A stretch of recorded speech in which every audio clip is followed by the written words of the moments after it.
The opening ceremony at the Olympics is the gayest ever. And that's not me insulting it. That's actually what people are saying about it, both left and right. And it was satanic in that they quite literally had a mockery of the Last Supper, as well as a pale horse running on the river. What's the river in Paris? Yeah, the Seine. The Seine River. There you go. I think that's what it was. But there's a pale horse, and it's everybody's watching the ceremony. They're posting clips and they're saying things like, "Wow, this is awfully anti-Christian and kind of satanic." And then you see the pale horse, and like, it literally is. Wow. Okay. For those who don't know, that's the horse of death in one of the four horsemen of the apocalypse.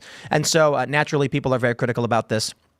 So we'll talk about the opening Olympics, and then also, I guess they're reluctant to call it a terror attack in France. They were warning of terror attacks, and then there was a coordinated arson attack on French trains. So it sounds like terror to me, but nobody wants to say it. We'll talk about that. And then, of course, Donald Trump, who is not to be pushed around, is going to be holding another rally in Butler, PA. And the FBI is confirming, he got shot. So Chris Wray, kind of a dick move to say that he didn't, and they didn't know for sure. And then this one's big. The Mr. Beast allegations now confirmed. The initial victim who denied it at first has now come out and said, actually, yeah, it's all true. Someone posted Discord messages showing that they were running an adult content server for children. And this may include Mr. Beast himself. We're not sure, but he was apparently in the server. That's what, according to the post, so we don't know for sure again. But this Chris Tyson of Mr. Beast, this is big news. So we'll talk about that. But my friends, before we do, you got to head over to mypillow.com/Tim. Use promo code Tim when you're buying your amazing fluffy pillows. MyPillow is Mike Lindell, of course. You know him, you love him. We're big fans, and we appreciate the work that he does. Head over to MyPillow because you asked and they listened. They're finally bringing you the most requested offer ever. Their queen-size premium MyPillow, only $19.98. Of course, MyPillow is made with patented adjustable fill. It adjusts to your exact individual needs regardless of your sleep position. Help keeps your neck aligned and holds its shape all night long, so you get the best sleep of your life. In fact, I literally do have one. In fact, we have like 300 because we bought them for this pit, and we're having the kids jump into them. So now we have too many of them, but it's not a bad thing. Not a bad thing to have lots of these pillows. They say that's not all. You'll get their 6-piece kitchen and bath towel sets, only $25. The brand new mattress topper as low as $69.98. The famous MyPillow bed sheets, $25. Go to mypillow.com, use promo code Tim, or use the phone number 1-800-925-9096. Again, promo code Tim. Shout out to Mike Lindell. We do appreciate the support and the work that he does.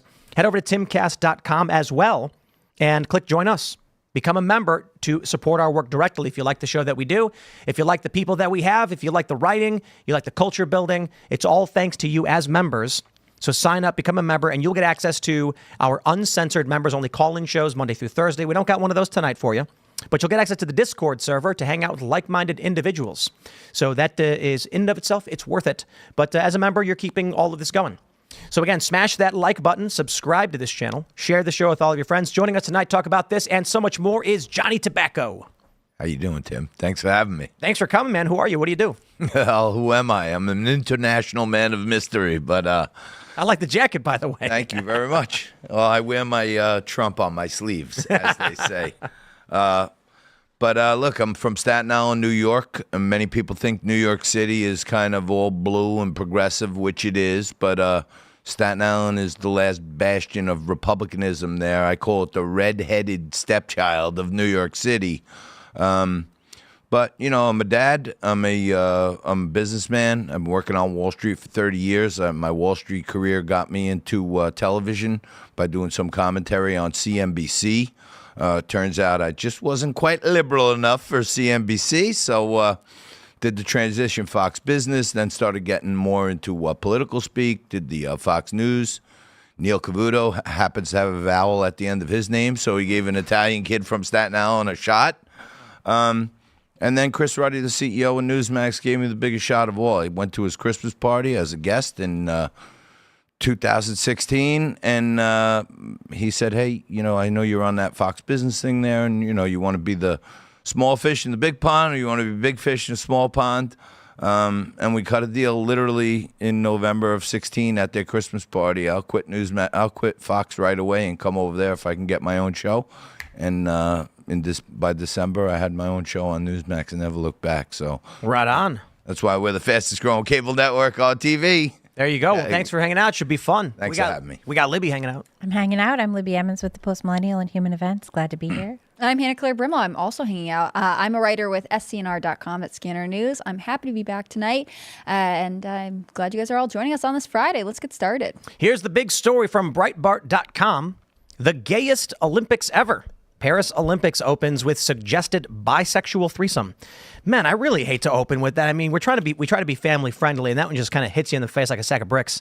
But that's what happened, and it's what people on X are saying. Both the left and the right. The left is saying, "Wow, this is awesome! It's the gayest ever," and the right's going, "Oh, geez, it's the gayest ever."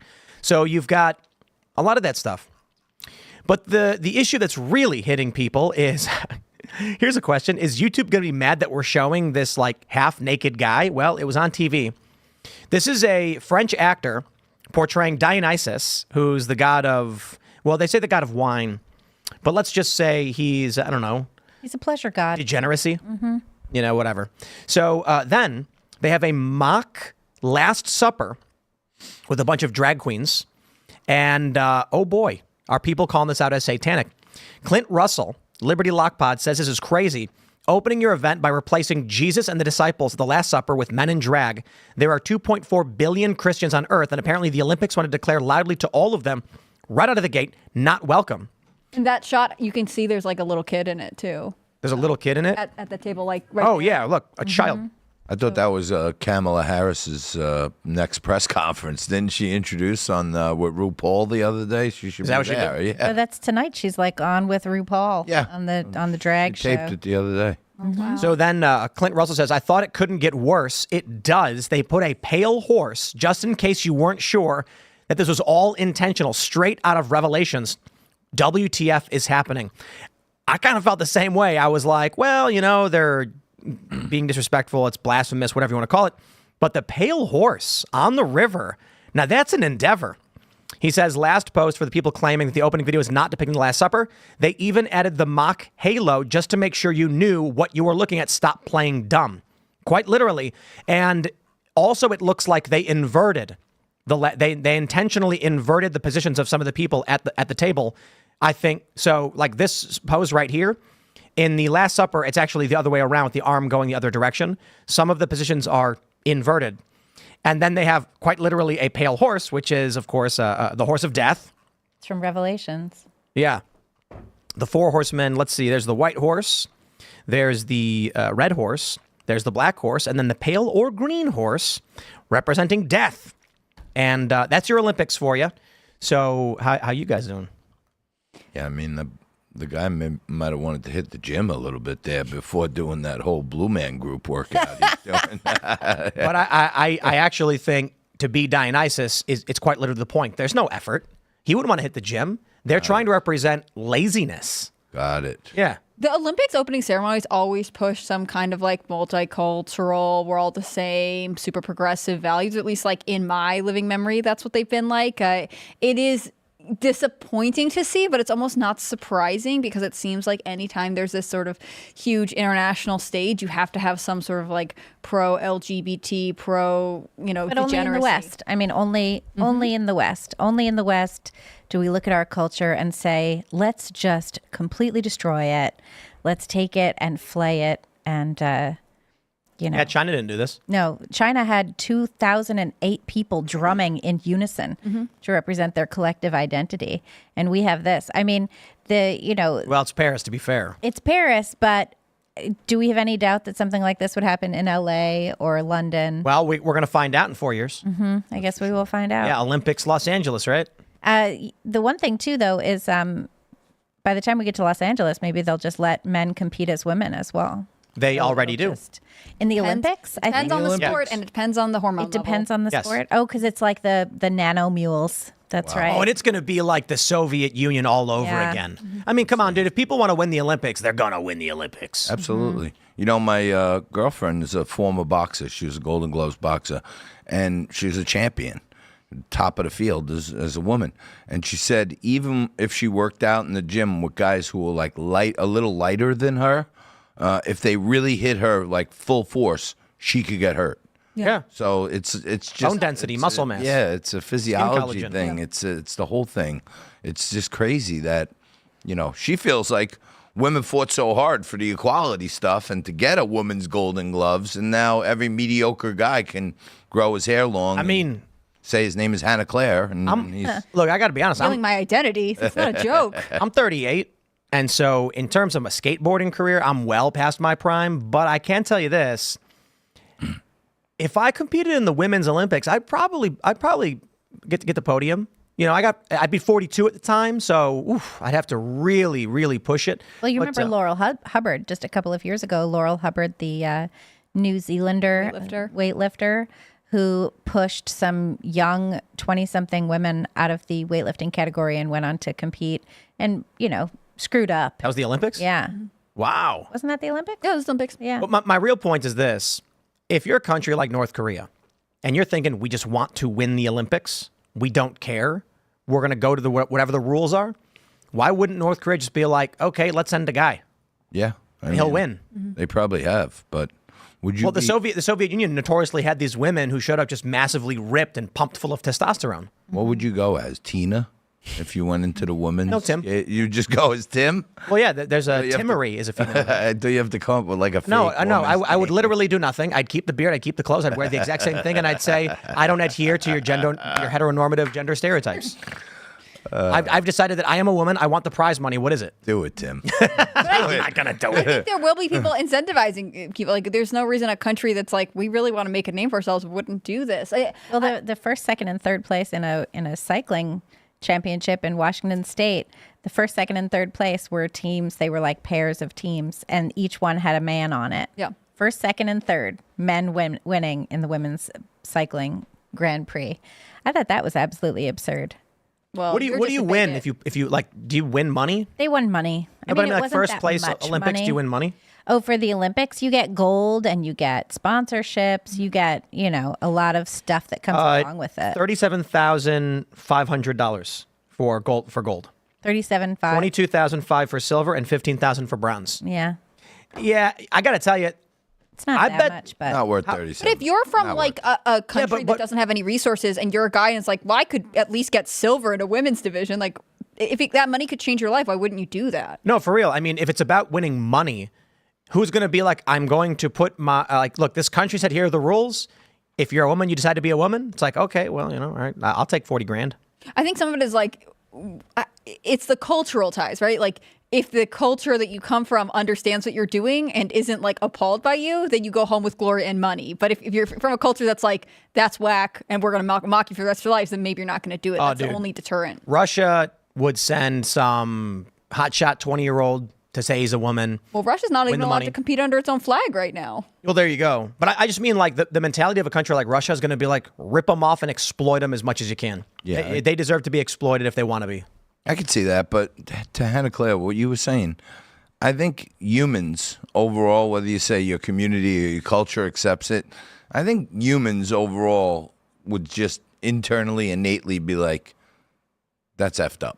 You know what I mean? Like, it's not, I don't think it's about culture. It's about just humanity. You know when you're doing something wrong. Everyone knows when you're doing something wrong, in my view. It's like, should you choose to look the other way, but I think people know when they're doing something wrong. I do think there are some people who feel as though the ends justify the means, right? Like they are justified to, they deserve whatever, they are trying to achieve. And so therefore, even if they feel that like heartstring pull somewhere in their mind, they know it's wrong. There are a lot of people who do the wrong thing anyways, because they feel like, well, I deserve this, or I should have this, or, actually this benefits me in some other way. I think that's why people get so kind of lost, right? They don't want to accept sort of the moral boundaries we all know. And so they're constantly at odds with themselves. yeah, there's no question about that. But I think in America, they look for that now. Well, they're doing it, so we can all do it. And, I always say, like, throughout the lockdowns, we in Staten Island were, like, fighting back. I was opening up a local bar against the rules, and we were getting arrested. We were having protests and all this other stuff. that was you guys? Yeah, that was us. All That right, was Max I remember Max that. Public Yeah, House. yeah, That yeah. was me leading the resistance and the How French of you. kids who owned the bar were out of money. And I met with them and I asked them, well, why are you doing this? Why are you opening the place up? Well, how can I help you? You know, I'm with the news. Can I bring some attention to it? And they said, JT, maybe you don't understand this, but we literally don't have any more money. We opened the place. We hit up our credit cards. We could have quit our jobs. We've now hit up our parents a couple times. We don't have money. And I remember a seminal moment talking to them, thinking like, they're saying they don't have money anywhere in their network, in their family, in their pocket. And I'm just sitting there like, maybe there's days I don't have cash on me because my kids, my girlfriend hits me up all over left and right. But I could always go to an ATM. I could always go. They were literally talking to me about existential. We don't have any money. That's why we're opening. We got about $3,000 in inventory in this joint. They've taken our liquor license. We're going to sell it. And I was thinking, I got to help these kids. Then the cops came in, arrested them that night. My lawyer was there with me, and I said, hey, listen, guess what? This place is a TV studio now. And tomorrow I'm going to start broadcasting Liquid Lunch, my TV show, from here with no liquor license, which I did. And I broadcasted there for months, and we fought them off, draping ourselves in the First Amendment. And then Saturday Night Live at that time was exempt, and they were allowed to have live audience. So I was doing the same, and I was employing the staff to give the drinks and food away for free. And I said, they're all props. These people are live audiences, and my show is called Liquid Lunch. So we serve drinks, and people tipped healthily. Right on.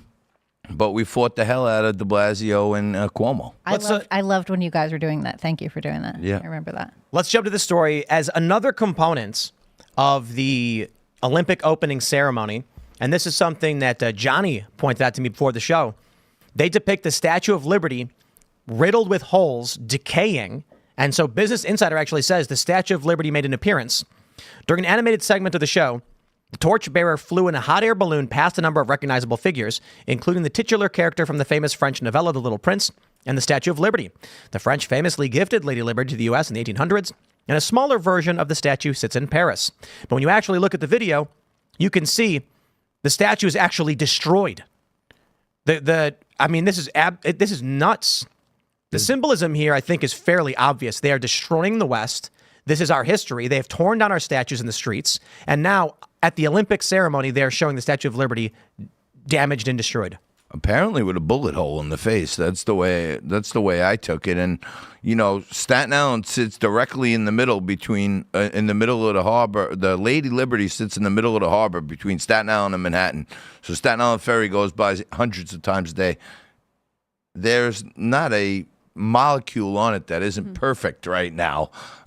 So the only thing that could be saying is they want it to be shot up, tattered, beaten, you know what I mean? That's how it looks. Either they want it to be, or they have no respect for America as is, and that's the way they view us, right? It's one or the other. Because this is pre-recorded, they obviously made it a long time ago. Like, there was a point where they're like, "Oh, well, we have this American icon that is specific to the relationship between France and America. How do we view it? Damage." That's my interpretation. Yeah, I think the subliminal there is either we've damaged Lady Liberty that they've given us, or they're, you know, soothsaying the future demise of Lady Liberty. But either one is kind of, to me, everyone knows Macron is in that World Economic Forum and he wants to be Klaus Schwab's buddy, and him and Trudeau and all these guys, they look like the cookie cutter part. To me, this is Macron, you know, doing an ode to the WEF crowd. Look how we're making fun of America. There's another portion of it that people are upset about. I don't know that I care that much. Marie Antoinette with their head chopped off singing, and then there's death metal playing, and I'm like, I mean, I don't know. Well, they're celebrating the terror. Yeah. But it's like a death metal performance.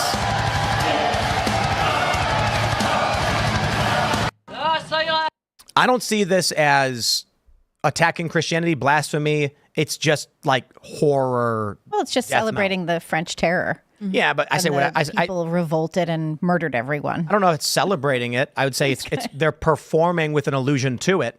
Replacing the Last Supper with a bunch of drag queens and a child and inverting the positions and showing a pale horse and putting Dionysus on the table of the Last Supper, that's overtly, intentionally offensive, attacking Christians.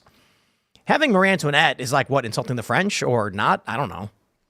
Yeah, I don't see this as an attack on Christianity necessarily. I do think it's kind of a interesting choice to depict your own history, kind of what Libby's saying. But what I find interesting is it's like the face is kind of in drag makeup and it's, you know, extreme hair, extreme colors, and it's sort of ugly. And they're contrasting that with the architecture of France, which, you know, I typically find pretty beautiful. And Well, the old stuff, yeah. right, the old stuff. And so there's this level of like, are you saying we just can't have beautiful things on their own anymore? Like, what is the goal here, to have this modern moment against kind of history? I don't get what they were going for with this one, but It seems a little avant-garde for something that is a world stage event where everyone comes to show off their athletic prowess and abilities. somebody let the theater kids plan this. I'm not going to feign outrage over a death metal performance with Marie Antoinette singing with her head cut off, because it's like, death metal is just meant to be that kind of hokey. The overt, like having a pale horse run on the water, is kind of like, it's creepy, and insulting the Last Supper is just needlessly controversial and offensive to way too many people. And I'm not a Christian, so I'm not going to pretend like that's the most offensive thing in the world to me. But I can identify that as like intentionally trying to antagonize people. Yes, I don't care. You know, the Statue of Liberty, I think, is antagonistic to Americans. That's what I think. I mean, I just saw a literal friend sent me a video of his television screen and said, can you believe this is happening? And I was like, what the hell is that? And then I'd love to see the entire thing. I'd love to watch the whole opening. I didn't see it. Hey, NBC, let or us whatever. know. You have to pay NBC. I guess so. Sign up for Peacock. Yeah, something like that. Hey, this is not a sponsor program. Yeah. No, I think Peacock's dead. You know, I think it's like falling off like CNN. A lot of streaming services are struggling. I mean, I think I would always love to have, you know, and maybe if you had listened live, you would have got a commentary on whoever was, you know, in charge of planning this, being like, oh, well, we thought this was a good idea for this reason. But, you know, so much of it seems to be trying to be provocative, and it works in two folds, right? But the Last Supper and the allusions to Christianity, like, we know you wouldn't do it for other religions. So it's both cheap and also, you know, obviously anti-Christian. With some of this stuff, I feel like it's trying to be shocking in a way that is just sort of grotesque. Like it's not thought-provoking, it's just sort of ugly. And I think that's kind of a waste of this big moment, right? I think we should have cultures that celebrate beauty and celebrate interesting things. I don't mind the death metal. I just think that, like, this is sort of, I don't get it. And I don't know what they were trying to achieve other than sort of ugliness. Well, I just think the West is culturally dying or dead. I mean, it's France, so I kind of shrug. You know, France can do what France wants, but there's there's like, you know, international relations, or I should say, there's an international Western culture, and this is desperation and it's stagnation. Yeah, and it should have been cool, right? Because this is the first time they've ever had this ceremony outdoors. It's normally in some sort of big stadium or coliseum or whatever. The fact that it's like this huge event that they have done actually through the middle of Paris on water. Like, it's not even they're marching down the street. They are on water. That is actually, that should be really impressive, right? And instead it's like tainted by all these weird artistic, political, ideological choices. It makes you... It's just super gay. I mean, it's just, you know, for no reason. Like, super gay, like everything else. Like, all the new Star Wars is super gay. Yeah. Disney is super gay. All our TV shows are super gay. That's like the only thing that you're allowed to be into anymore is Superman, like super gay stuff. Yeah, Superman. He super gave gay. up. I actually adopted Superman's old slogan for my show, Wise Guys. We end every show by saying that we stand for truth, justice, and the American way, because Superman doesn't even say that anymore. He says truth, justice, and a better tomorrow. So Superman's gay too now. how less specific of him. His son, but I think that comic crashed because it's because nobody wants to read it. You know, the hero's journey is you're familiar with the hero's journey, the very typical story arc. And it's something like thrust into adventure, aided by magic, whatever. There's like 3 key points, but it breaks down. And so you look at all of the major superhero movies, you look at Star Wars, they follow the hero's journey. And now they don't. And it's no surprise that they're all starting to lose money. Right. Yeah, because who's driving the viewership of these movies? It's young men, and they long for adventure. So you take Superboy and you're like, his politics are weird and he's gay. And there's going to be a young kid who's like, well, I want to go to the moon and fight aliens. I don't want to I don't relate to a comic about having a boyfriend and lamenting like your breakup. But that's what they're making. You look at Spider-Man, for instance, and the male power fantasy there is in the Spider-Man 2000 movie. It's Green Goblin has the busload of children and Mary Jane, and he's like, who will you save, Spider-Man? Mary Jane or suffer the children or something like that? And then Spider-Man's like, I'm going to save them both. And young men are like, yeah, I'm going to save everybody. Now it's like, haha, Spider-Man, your boyfriend's mad at you. Did you buy him a present? And he's like, oh no, I forgot our anniversary. And it's like, do women want to watch that? Because guys don't. Nobody wants to watch that. We need more He-Man, Masters of the Universe. We need, Hulk Hogan. We need Randy Macho Man Savage. Yeah. That's why I thought Jimmy Superfly Snooker. They had the hero's journey, right? They had a little bit of magic and a little bit of theatrics. So like macho alpha young men looked up to these guys. They wanted to jump off the top rope and take down the bad guys. And yeah, I think that like toughness too really speaks to a lot of like Americana culture that people are seeking and wanting, like a bravery, a toughness, a perseverance. I loved Hulk Hogan's speech at the RNC. It was really fun. I thought it was so fun. I wish I had been in the. I mean, I was obviously happy to be at IRL that night, but like it's the kind of thing you wish you could have experienced live because it's not. Well, I'm sure it was great. Libby was sitting next to me editing for Post Millennial, and I saw her, have a picture of him tearing his shirt, and I was like, Libby, you have to send that to me. That's the best photo of all time. And you would see these posts afterwards be like, can you imagine being like European and looking at this like this is American politics? Like it's both fun and lighthearted, but also serious and also like this weird display of masculinity. Not even weird, just like just over a the top display of masculinity. And the reason it looked weird is because we see so little masculinity. Oh, right. I feel like it's slightly weird, and I don't actually mean it's weird because I never got into when like I was WrestleMania a kid, and stuff. Hulk Hogan was a big figure when I was a kid. He was everywhere. Him and Roddy Piper and all the rest of them. Yeah. It was cool. I mean, like there is something cool about just being. We had like Hulk Hogan action figures. I was there. I was, a fan. I'm not like the biggest like WrestleMania fan, but growing up, you always looked up to these like wrestlers. Are they real? Are they not real? But I was out in Milwaukee for a week, and just this week we had Alina Habba on my show Wise Guys, and we break down. Each of us gave our thoughts on the best moment, and I think. From Cara Castronova, my co-host, Alina Habba, to Lou Gelomino, we all agreed that was like the moment. Like that's why Trump's such a great showman. You know what I mean? When Hulk Hogan personalized himself, he said, hey, everybody knows me as the Hulk and all this other stuff, but my name's Terry Bollea. Yeah. And I couldn't get involved in politics because Hulkamaniacs like Biden and Hulkamaniacs, it was a business thing. He said, but you know what? I had to get off the couch now. Wow. Because they tried to kill my friend. Mm-hmm. And I think I was in the room. I was there. It was like a moment. You know what I mean? And then when he started ripping that shirt open, I mean, that was the bring down the house moment of the whole entire other than, Trump coming out, the fireman, Corey Compatore's jacket was there. I thought that was like a really sensitive moment. But the Hulkster ripping the shirt, boom. As an aside, too, just while you're talking about Trump and all that stuff, someone in the chat said more zebra print clothing, but he's not wearing a zebra print jacket. Can I show the back, Tim? Yeah, whatever. I stand up. Will you see me on my camera? It's a bunch of Donald Trump. They thought it was a zebra. And this is not your only one of these jackets. It's my favorite. No, I have a growing collection. I think that hype that Hulk brought to the convention, there are a lot of cool moments at the convention. Yeah. But, with that one in particular, I think a lot of people feel like that, like they want to have their moment where they can just be like, I'm in, like this is moving forward. And there was something really hopeful about it. There was something really like powerful. There's, I think it was great. And to now be in this news cycle where it's like constant attacks on everybody and Kamala is so much better and she's constantly wagging her finger and using identity politics, like it feels very much the opposite of sort of the hype and excitement and the like positivity that I felt like a lot of the RNC speakers had. So let's jump to this next story from the AP.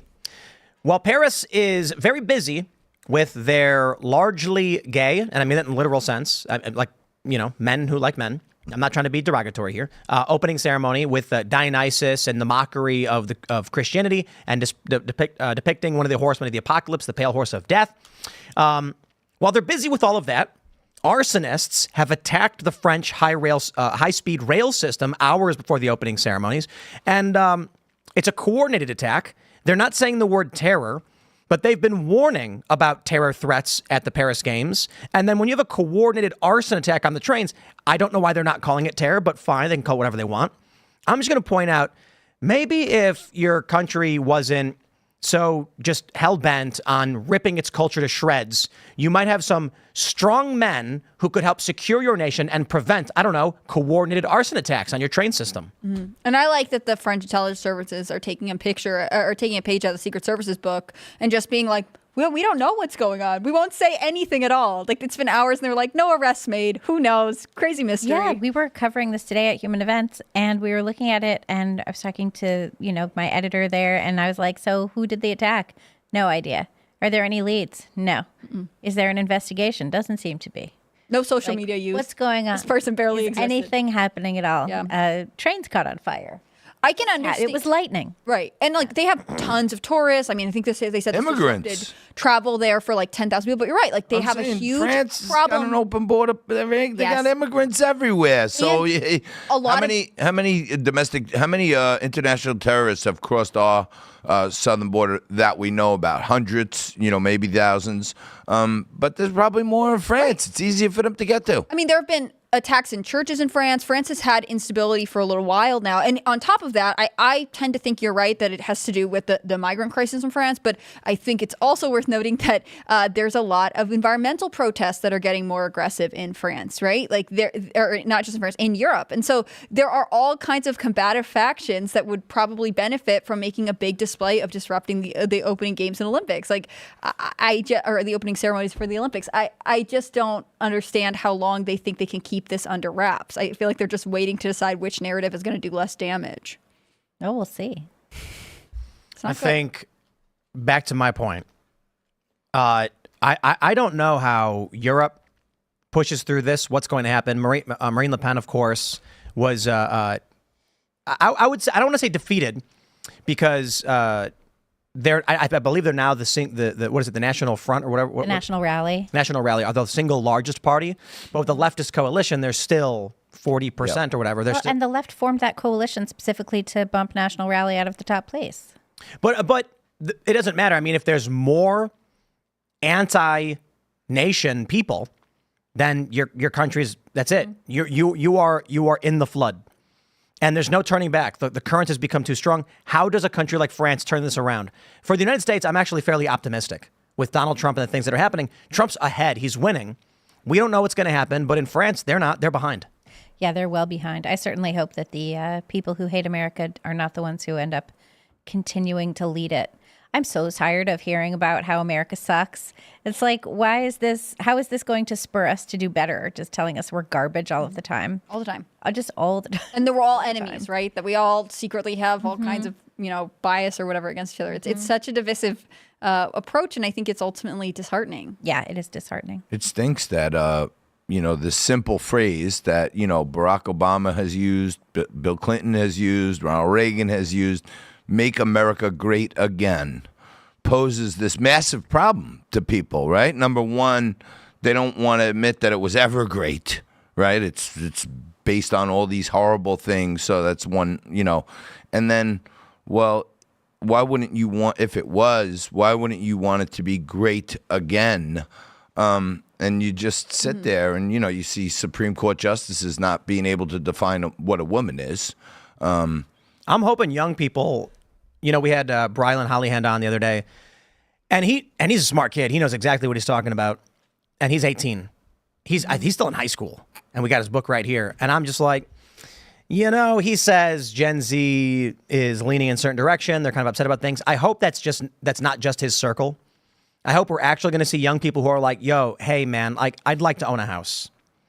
Because if that pressure exists, there's going to be a revolt against the wokeification and the far left, because they're going to make you live in the pod and eat the bugs. Yeah, there's no doubt about it. I've been following this story that they're trying to move us to cricket burgers. I don't know if you heard about this, Tim. Of course. You know, they got those cheese puffs, and if you don't check, there's cricket in it. And they use a special word for cricket. I forgot what the word was, but it's like a weird word you wouldn't recognize. And then you look it up, you're like, oh, that means cricket. And they're going to start putting it in food. No, they are putting it in food. And see if I can find this. They're trying to actually, the whole, I don't know if we could say this on the family show, but, the whole cow farting thing causes so much methane that the ozone layer is being damaged by cows. They're calling it a cheta. A cheta. So you may find products somewhere, and it'll say, like in the ingredients, it'll say, like salt, enzymes, acheta protein, blah, blah, blah. And you don't realize they change the words on purpose. Because if they put cricket, you might be like, I don't want to eat the bugs. Mm-hmm. So they're rebranding it so they can start mashing up bugs and putting it in your food. They do that with everything. They do that with all of the words. Like there's this new thing that's happening now where if you say that Kamala Harris was a DEI hire, which everyone knows she was because Joe Biden promised to have a black woman for his vice president, and that was the only short list they put together. I think it was just woman. Was it black woman? I'm pretty sure it was a black woman. I thought it was just woman. Minority woman, I think. I thought the minority. black, So he was open. He said he was going. I thought he said he was going to appoint a black woman to the Supreme Court. He did say that for sure. And he said he was going to get a woman for a VP. I don't know. Okay. I'll check. Well, we could check it out. I'm happy to be wrong if I'm wrong. But now if you say anything about DEI, you have people coming out, pundits on CNN coming out saying that it's like calling her the N-word. It's racist to say... okay. That someone was a DEI hire. It was. Biden said he's considering 4 black women to be his running mate. And like Karen Bass was on the list, I think. Right. Yeah. So it really was racial and sexualized. So it was a racial decision as to who he was going to bring on as his running mate. And now if you point that out, you're racist for saying it. Yeah. So it doesn't that doesn't make any sense. They just are changing reality and demanding that everyone go along with it. And it's just infuriating because it is this consistent changing of definitions, like how woman can now mean, whatever you want it to mean. Penised man. Well, Jack Posobiec nailed it with his question. He says, if it's good to be, if DEI is good, why do they get offended when you say this person was a DEI hire? Perfect way to say it. Should be good. And they're like, how dare you? It's like, what's offensive about it? Because the Biden Don't you want DEI? Right, the Biden campaign was like looking for an accolade when they were like, look at our list of diverse women candidates. They thought that this was going to get them a gold star. Apparently, it was a bad move. Going back to the crickets thing, do you guys remember the cicadas? Of course. And there was a restaurant, I think it was in the D.C. area, they were that serving was them. plucking them off the wall in the ground and frying them. And they were running commercials like cicada burgers and cicada tacos. And these hippy-dippy liberals were like, I'll try one. I'm cool. And they're eating it. And the health department came in and said, you cannot pick bugs off the ground and then serve them to people in your restaurant. It's against the health code. Right. And they were like, Somehow. okay. And they had to stop. Yo, but people were buying. This is just, okay, my How friends. did they know they were cicadas and not just giant cockroaches? Look, this is what we're up against. Swaths of people that wanted to be with it so badly that they were going to a restaurant, or probably restaurants, that were literally serving them bugs from their backyard. And they were like, I'm cool. Look at me. I'm eating bugs from the floor. Meanwhile, if Amazing. you were not vaccinated just a few years ago and tried to go out to eat, they called you a grandma killer and complained that you were racist because you wouldn't get a COVID vaccine. I wonder what would happen if we started advocating for living in pods and eating bugs.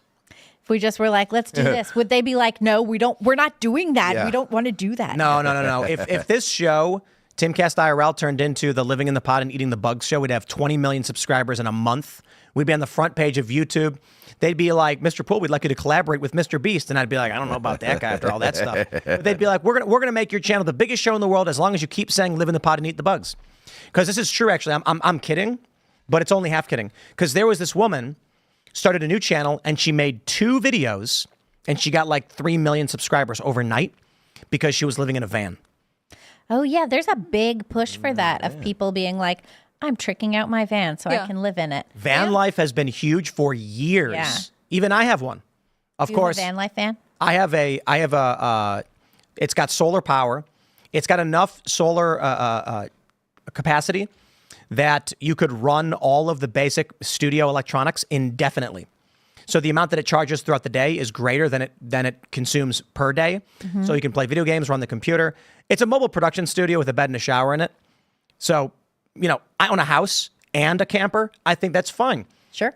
That's good. But what they want is they want millennials, don't have kids, the environment, and you should move into a van with your significant other or go solo traveling and live in a van. Look how great it is. And then YouTube props up all of these videos telling people how great life is. They're like, when you live in the van, you have no bills. And I was like, and when you sleep under a bridge, you have no bills too. Yeah. Personally, I'd like to have a house and I don't mind the bills. I like running water.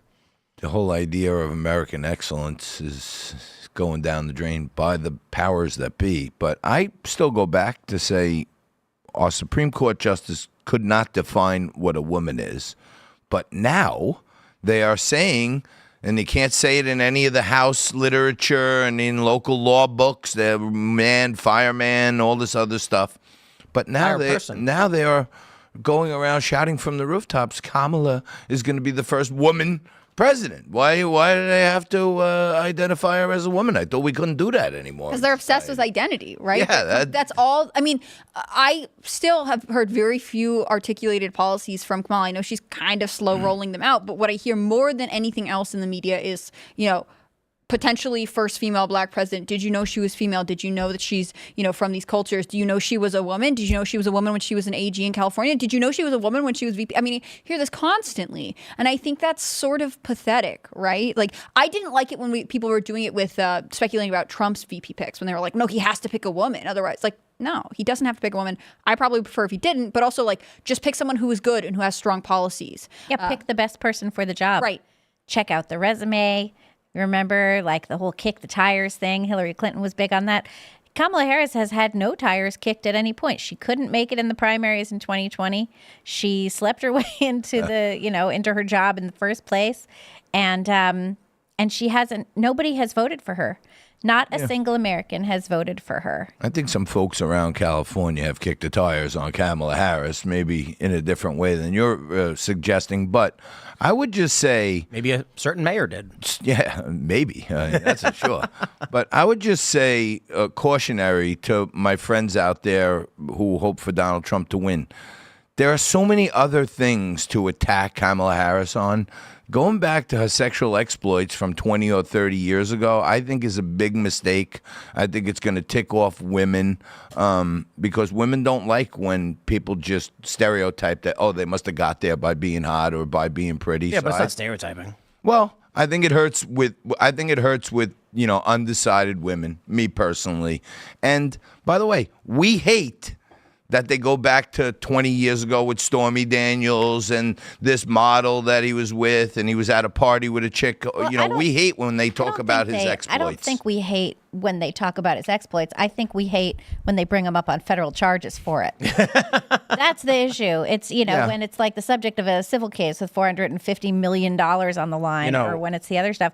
And I don't think, I would quibble with you just to say, I don't think there are any undecided women. Oh. Okay. I think there's I'm very few undecided voters in this country at all. I don't know that I care about Kamala's exploits. I'm more concerned about Project Special K.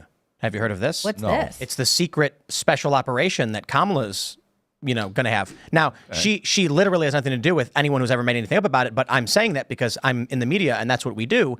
And I hear that she's going to ban Zyn. I heard that she's going to close all Chick-fil-A's across the U.S. All of them, no Chick-fil-A. And Marshalls and Home Goods. Any effort to ban and Stanley cups. Yeah. Yeah, gone. They're overnight. gone. Yeah, she's banning like those. them? I thought she was going to require abortion. Any effort to ban tobacco products is detrimental for me. You know what I mean? We can't have banning tobacco. Well, so for the environment. You know that thing that me. You know that one thing that Gen Z really likes? Yeah, gone, banned. Mm-hmm. Yeah, that's Kamala's special Project Special K, they call it. And she's going to ban saying the word cap and Riz. Oh yeah, she hates the word Riz. She's also going to ban all pop music, and also she's going to make school year round. And also Beyonce is going to do the national anthem, and that's the only version that's going to be allowed. This is the Beyonce version. It's funny because we're all laughing as we say these things, but that's what Project 2025 is. Mm-hmm. They're literally just going I heard Trump is going to put liberals in camps. That's Project 2025. Mm-hmm. That's what I heard. And it's definitely. Yeah, no, you know what no he's one's going to do, Tim? That. He's going to put us in camps just like he did 4 years ago. Remember when we were all in camps? Donald Trump is going to. He's gonna. Search your brains for that memory. Yeah, let's just all remember that. Donald Trump is gonna put everybody in campgrounds if they choose to go with the extra money they have from the great economy. In their van life. Our national parks. In their new campers and RVs. Marcus Lemonis will be happy about this segment. He owns Camping World, Oh, there you go. He's selling those Winnebagos like mad. But I love those commercials where it's like the American dream, owning a camper. And I was like, I didn't know that, but I want a camper too. Although everyone's glamping now, it's like you go to a campsite surrounded by a bunch of other people in trailers, and then you turn on your widescreen TV and air conditioning, and you're like, camping's fun. It's like, that's not camping. I saw this girl post like, was forced to go camping the first 18 years of my life. I hated it every way. I turned 30 and had a small child and was like, well, maybe I should go camping again. It's something inherent. I think it's kind of fascinating. I think the hysteria around like the general media hysteria this week, right? Because it's both Project 2025 is going to take away, I don't know, oxygen from the earth or something.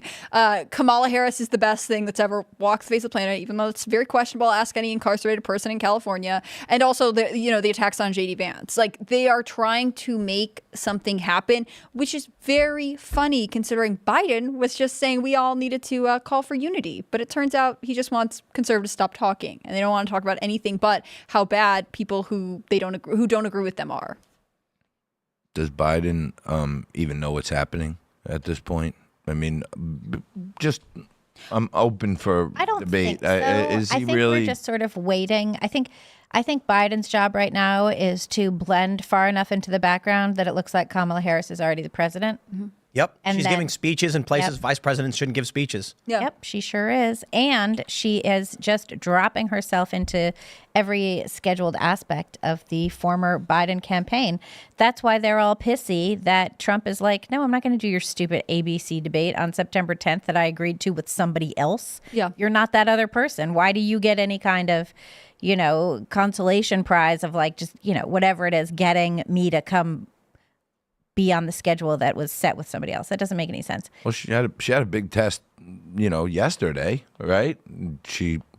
If she wanted to assume the role of the president, she should be meeting with the Prime Minister of Israel, but she blew him off. Well, she didn't attend the hearing, but they said she met with him privately after Biden met with him. Mm-hmm. Like, they met separately with this guy who then went to Florida and met with Trump today. Mm-hmm. I think it's like... It was a political move, but... Yeah, no, totally. And, she's going to posture on that issue in every single direction. I think the next couple of weeks, again, she's going to both try and cling to the Biden administration and in kind of victory, which none for me, but I guess for Democrats, maybe they think he did some things right.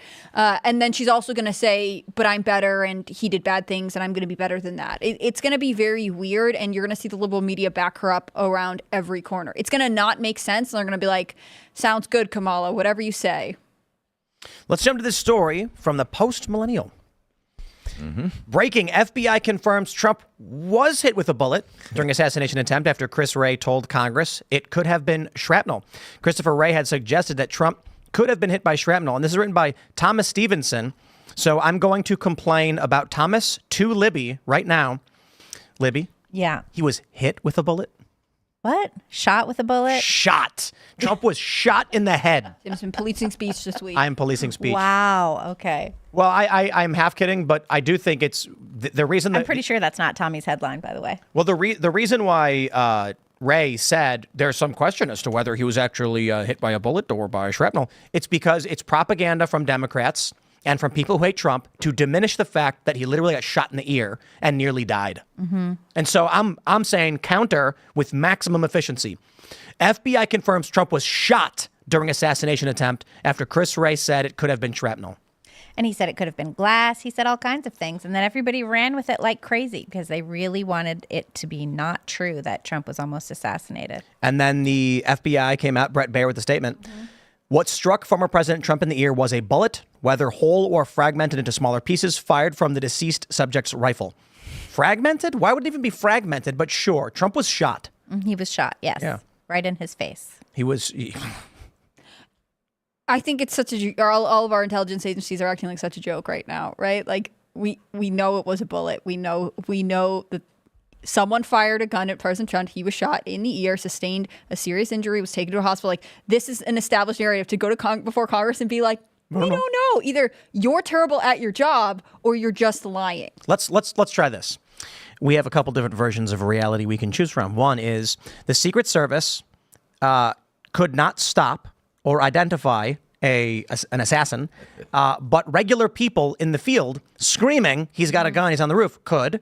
So the Secret Service is less competent than random people standing about. And the head of the FBI, Wray, doesn't even know what Trump was hit by. So you can choose that reality of, wow, the government is less competent than random middle-aged individuals standing in the field, or you can choose they're intentionally lying and elements within our own government tried to kill Donald Trump. What do you think? Well, I choose actually, B. you think so? I was going to ask you, what do you think? Do you think that there was some official capacity to the attempt on Trump's life?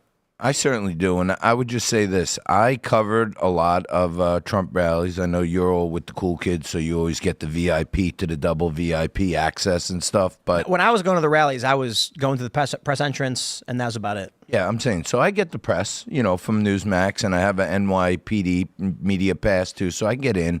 And I got some Staten Island ingenuity, so I usually could work my way through, to an even more cool place.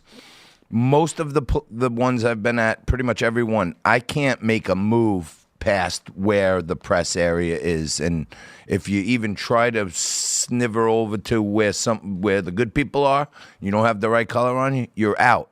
So it's unfathomable to me what I've seen at rallies, that a kid could walk in weird clothes, carrying a long rifle, somehow get on a roof. It just doesn't add up. I was in Fort Lauderdale at a Trump rally 10 years ago, and I got the dog. What did they say? Signaled or whatever. The dog started freaking out. They pulled me to the side. They took all my stuff. They had the dog sniff it all one by one. They were alerted by the dog. And I told them I do conflict and crisis reporting, so I was like, "There's probably tear gas, whatever." And they're like, "Oh, okay, you're good." How does this kid have a rangefinder? How is he handling the drone or the gun and the ammunition without the dog? Were there no dogs? I mean, they say the Secret Service skipped the briefing. They allowed the guy to fly a drone. And now FBI Ray is like, I don't even know what Trump was hit by, and it's just like, Are you doing your job? You also had Cheadle say that rangefinders were not among the possessions that were disallowed. Mm-hmm. Yeah, they let them bring them in. They're like, well, you have the Second Amendment, and rangefinders aren't illegal. So when we saw a guy walking around with a rifle and a rangefinder, we were like, seems okay to us. Bag. He was driving around on a bike with a rifle bag, right? Yeah. Is that what it was? That's what Jack was saying. When you asked that question, could it have been... what about aerial coverage? They said there was no aerial coverage. Now, a good friend of mine, his dad worked for the Port Authority of New York for 40 years, handled every VIP, every president, every pope. And he said, Johnny, it's just not plausible that they don't have aerial coverage. They had NYPD, New York State Police, New Jersey State Police, Port Authority Police, all had helicopters in the air. Any time a president came to New York, they have frogmen and boats, East River, Hudson River, in the bay. He said these days with drones, they should have had at least 3 helicopters, state police, local police, FBI, and drones. How could there be no aerial coverage? They were letting the kid fly the drone. That's what I mean. How could we not have one, but the shooter did? The fact, as soon as Ray was like, I don't know what Trump was hit by, I was like, oh, he's in on it. Like, come on, are you kidding me? That's an absurd statement to make. You're the head of the FBI. The first thing you do is you collect the evidence and you're like, we know what this was. If he said Trump was hit by shrapnel, I'd be like, well, that's a bold claim to make, but at least he's got a definitive statement to make. He was like, I don't even know. What do you think it says then that his press secretary came out and was like, yes, it was a bullet? I mean, like, it is interesting to me. What says to me is Trump should never have hired the guy. Yeah, but there also seems to be some, like, to me, that would indicate there's some kind of weird tension, right? That the press secretary would be like, yes, can confirm was shot, even though the head of this organization is like, we don't know. I assume he would have been like, no, you guys can't put out a statement. I mean, that's kind of what the Secret Service seemed to do. Well, the Secret Service also had been offered drones by local law enforcement, and they turned it down. Yeah. That's what I'm saying. And by the way, Christopher Wray was a Chris Christie hire. Just so you know. Oh, it was a Christie hire. Chris Christie recommended Chris Wray to Trump when he was before Homeland before he Security went or something? before he went Fredo on us, Chris Christie. But Chris Wray came as a recommendation from. But Trump hired the guy. Yeah, I'm just saying. But he did come to him through. Well, I mean, Trump shouldn't listen to Christie. Trump listened to a lot of bad people. I'm hoping this time around, when he wins, hoping he's going to win, that he learned his lesson. Agreed. There were a lot of deep state people that he let into his White House. And I think he thought he was playing fair. Yep. I think Trump thought early on, he was like, look, I'll get you guys some of this stuff. I'll get you what you need, and I'll do what I want to do too. And then they turned around and they were like, we can't let him do this. We're in charge. And so they betrayed him. Trump thought he was going to play fair with these guys. You can't play fair with them. This is the thing, right? They say that if you're ever approached by intelligence for any kind of job, you're in deep, deep trouble. Because no matter what you do at this point, you're on their radar. It's just like the mafia. You get in deep, and or any gang. You get in deep, and then there's going to be repercussions one way or the other. They're going to go to you, and they're going to say, we got a job for you. And that job is you go down. Anyway, so Donald Trump thinks he's going to bring in some of these deep state spies, and they're going to work with him, and they're going to smile, and they're going to shake his hand. Nah, they sold him out in 2 seconds. For their own personal benefit. He let these guys stay. Comey, McCabe, brought in Bolton, brought in this guy. There were monumental mistakes. And like you said, he was too nice the last time he got elected. Everybody was chanting lock her up. They wanted Hillary to get arrested. And he didn't go in like a crazy victor and start throwing people in jail and just wholesale cutting people out of jobs. He tried to keep the continuity of government, and it wound up really, backfiring on him, if you ask me. Would you be concerned that would happen again? Should he be elected? I don't like to jinx it. That's why I don't talk in definitive. But if he's elected again, there would be the same kind of missteps. I think there are people that he's allowed on stage last week at the convention that I'm not certain are, completely loyal to Donald Trump. So, Nikki Haley. Mike Pompeo, he wasn't always exactly perfect Trump guy. And, here he is, 50 pounds lighter, and he's got a new lease on life in Trump world. But I think he gave up on Trump a few times, if you ask me. I think someone on this show said it, that there's a rumor that Pompeo was going around saying he was going to be the vice president. That appears to be not true. Not true? Well, this is before someone tried to kill the president. I think the deep state plan, and I don't know entirely what that means, deep state. I mean, there could be one person who had, the math is really simple. Trump derangement syndrome is real. Some people are irrationally hateful of Trump. We know that there are people in government who hate Trump. And the question is, of all the people we've heard wishing for death on Trump after this happened, could any of them be in government? So I think even if the answer is one, there's a possibility that someone in an official capacity was aiding and abetting or facilitating whatever was going to happen to Donald Trump. I think the plan was for Trump to die and for Nikki Haley to be the nominee. They would have blamed Iran, and then we would have had war with Iran overnight. How terrible. Yep. And then Trump tilted his head a little bit, and whoops. They do seem like they want to blame Iran for this. That's been because then seeing that in the background. If Iran killed Trump, which doesn't make any sense, they'd say we have to go to war, and then you'd get tons of Trump supporters being like, yes, not all of them, but enough. Yeah, I mean, I think Iran's the deep state boogeyman. They're behind supposedly everything, but at the same time, our government has gone to great lengths to help Iran, particularly Biden, particularly Obama, sending pallets of cash and, unfreezing money. What was it? Money. 6 million? 6 or 7 billion or something like that. The main thing, I have a Wall Street background too, so I'll just throw some, money stuff at you. The main thing they did, you could keep their money locked up for as long as you want or unlock their money. Joe Biden's first acts in office were to shut down the Keystone Pipeline, to shut down leases on domestic oil production.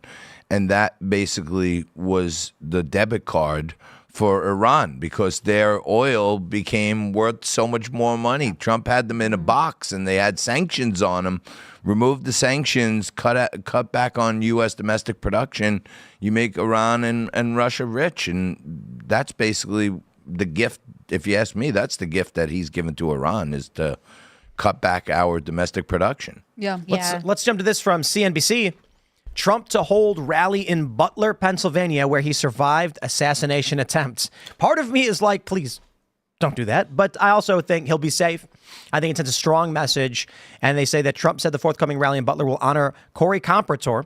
The firefighter was killed in the July 13th attack, as well as the others who were injured. And a couple guys seriously injured. So he's going to have this rally. Do they say when? He, on Friday, vowed to hold another rally in the same area in Pennsylvania where he survived. That is going to be the biggest rally he's ever done. And his Secret Service just said he's not doing any more outdoor rallies. So But this would have to be outdoor. I assume. I mean, He's going to, what is he going to have, 1 million people show up?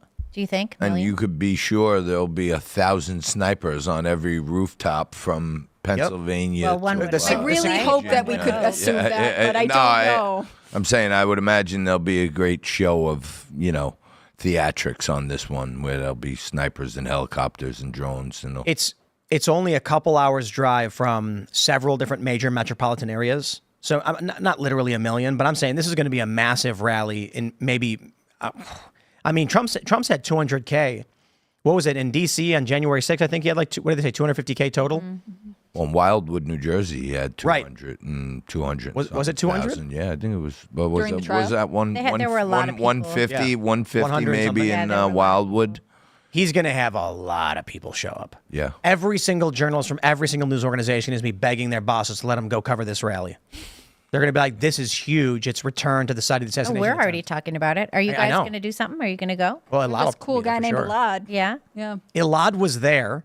And then Left, like an hour right? before, he was like, I'm going to go check out the Jill Biden rally in Pittsburgh, and then left. Yeah. Ouch. Well, he said, I've been to so many, and it felt like kind of a standard rally, and so he Yep. thought he'd go check out this other event. It's like Jill doesn't do these that often. It's this weird thing because I work with Elad. When we found out what happened, there's a moment where you're like, was he still there? Is he okay? And then because I was on Twitter, I saw that he had posted something from the Joe Biden event and was like, oh, I guess he's okay. Thanks As to a real Jill news Biden. hound, huh?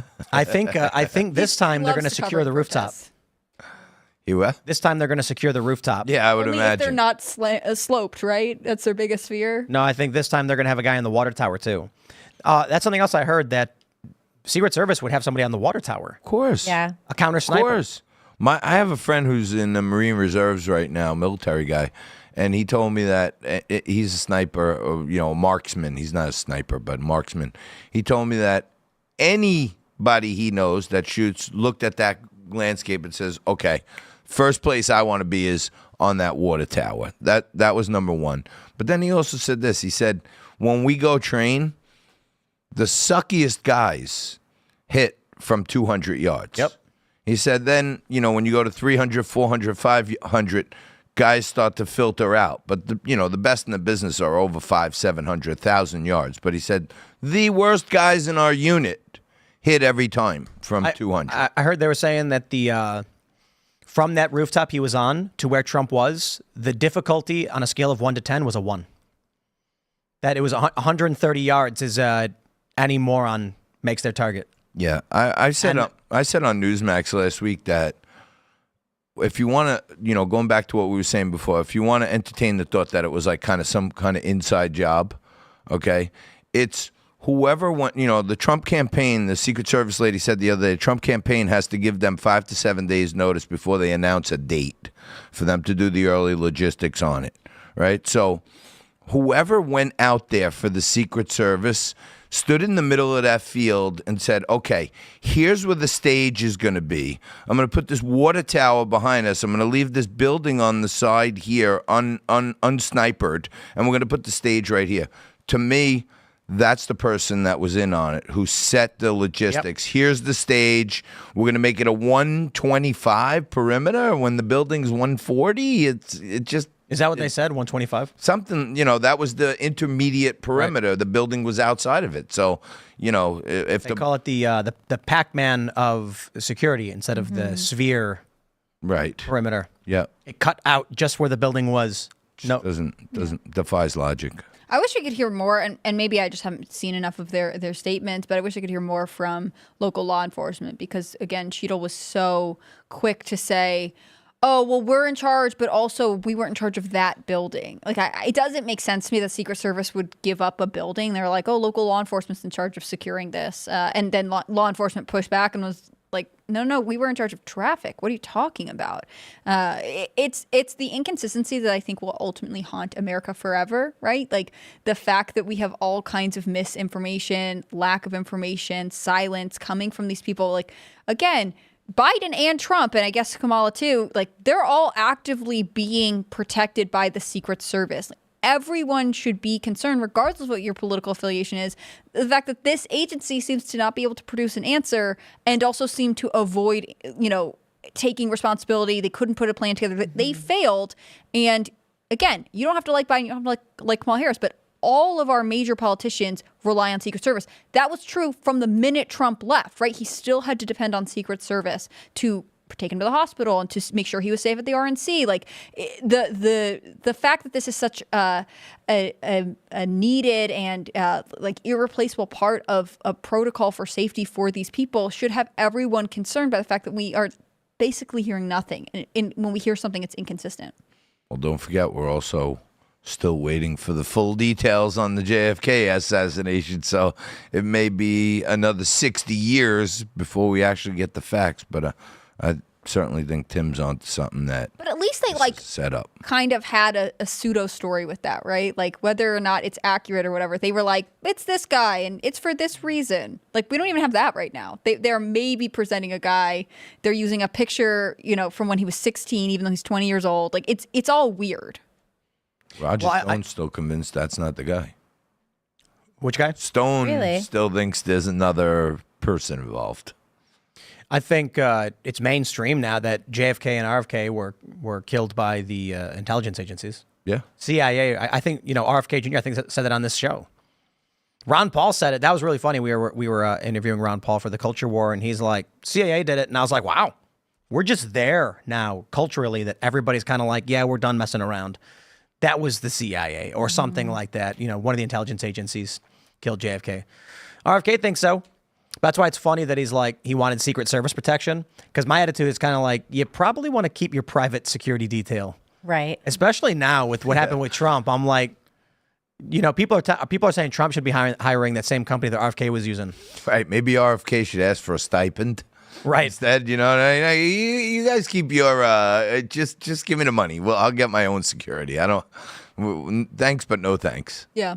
I mean, I think part of it too is just the principle of the fact that, when he requested it, summer of last year, the Biden administration was like, oh, well, it's the protocol says 120 days. They probably should have given to him anyways, but I could understand where at least that was like sort of an excuse you could use. But he kept asking for it. And then when RFK finally got Secret Service protection, we were well within this 120 days before the election window. Well, and plus it was only after Trump was like, hey, you should probably give this guy some Secret Service protection. And Biden was like, all right. Trump and Massey and the governor of Colorado. I mean, all sorts of people had to be like, hey, it's actually really critical now. And they were like, we've decided, apropos of nothing, that we're going to do this. I heard a rumor, which is probably just a rumor, that RFK Jr. might or is in talks to endorse Trump. Have you guys heard this? No, I haven't. I had heard that. Oh, wait, there was a thing. Yeah, we saw that today, and then it was debunked right away. Oh, debunked, huh? Yeah. See, when they leaked that call, I thought that was like one of the two campaigns, like kind of pushing that narrative. But I always thought RFK was going to hang on to see if Biden dropped out because that he would have run as a Democrat if the DNC hadn't just forced him out. That's my opinion. The issue for RFK Jr. is that he doesn't have the advertising power that the Democrats have. Yeah, RFK said it was fake news. Oh, okay. Yeah. Well, I don't know if I believe it. Well, could believe that leaked phone call came out between him and Trump was saying you should endorse me. Mm-hmm. So certainly talks were happening. To say that he's in talks to endorse Trump is to imply that he's considering it, but he may not be considering it, and that could be the story. Right. Yeah, but I'm wondering, with Biden out and Harris, are we going to see RFK Jr. improve, and he might actually do a lot better? Well, I think he has an opportunity. I mean, he could go further to the left of Kamala and really disrupt the votes that she hopes to get over there. What if he won? Like, what if we just come election night, we're sitting here and we're like, wait, what? And it's like RFK Jr. won narrowly, just. But he's not on ballots, is he? He's on enough to win the electoral. I think he's on 38 states. He's enough to win the electoral college. Oh, that's interesting. Yeah, so. Okay. Despite mainstream media being like, it'll never happen. It's a long shot campaign. Right? Like, I'll give it to him, right? Like he said he was going to get on enough ballots, and he did. Well, in New York, you got 100. In New York, you need 45,000 signatures to get on the ballot. He turned in 140,000, 100,000 more. And the deep state uniparty, because the Board of Elections in New York is run by both parties, Democrat and Republican, they're challenging over 100,000 of his signatures to try to keep him off the ballot. So they're giving him hell everywhere. But it's always Democrats, right? Like, oh, yeah. Everyone was remember when he first rolled out his campaign? They're like, he's stealing from Republicans. He's a threat to Trump. Like, that's just never been true. Yeah, Trump's base. What's the funny way to describe it? Trump's bottom is solid. That's what people are saying. Yeah, Trump's got a solid bottom. You know, he can't go lower. He can't go lower than 44%, something like that. Are we going back to the gay stories again? When we're talking about the bottom. Someone came on the show and said Trump's bottom is solid, and I was like, well, that's one way to describe it. Wow. And what they meant was, who is he? The bottom of his polling metrics don't move. You're not going to go below 44%. Right. Something like that. Those people are not going to vote for anybody else, be it because they like Donald Trump, because they want to see a human Molotov cocktail, or because Donald Trump punishes the left and it makes people feel good. Well, it is fun. It is fun watching him go after people. There's a lot of people who are like, don't know, don't care, but they get so mad, I'm voting for Trump. Mm-hmm. And then when almost good enough. You know, we played this video this morning of a woman walking into a store with a bunch of Trump merchandise. And she's like, they're going to take away your rights, you know. And she's like, who is? And she's like, the federal government. And she's like, you're nuts. And the lady's like, read Project 2025. I'd love to be there.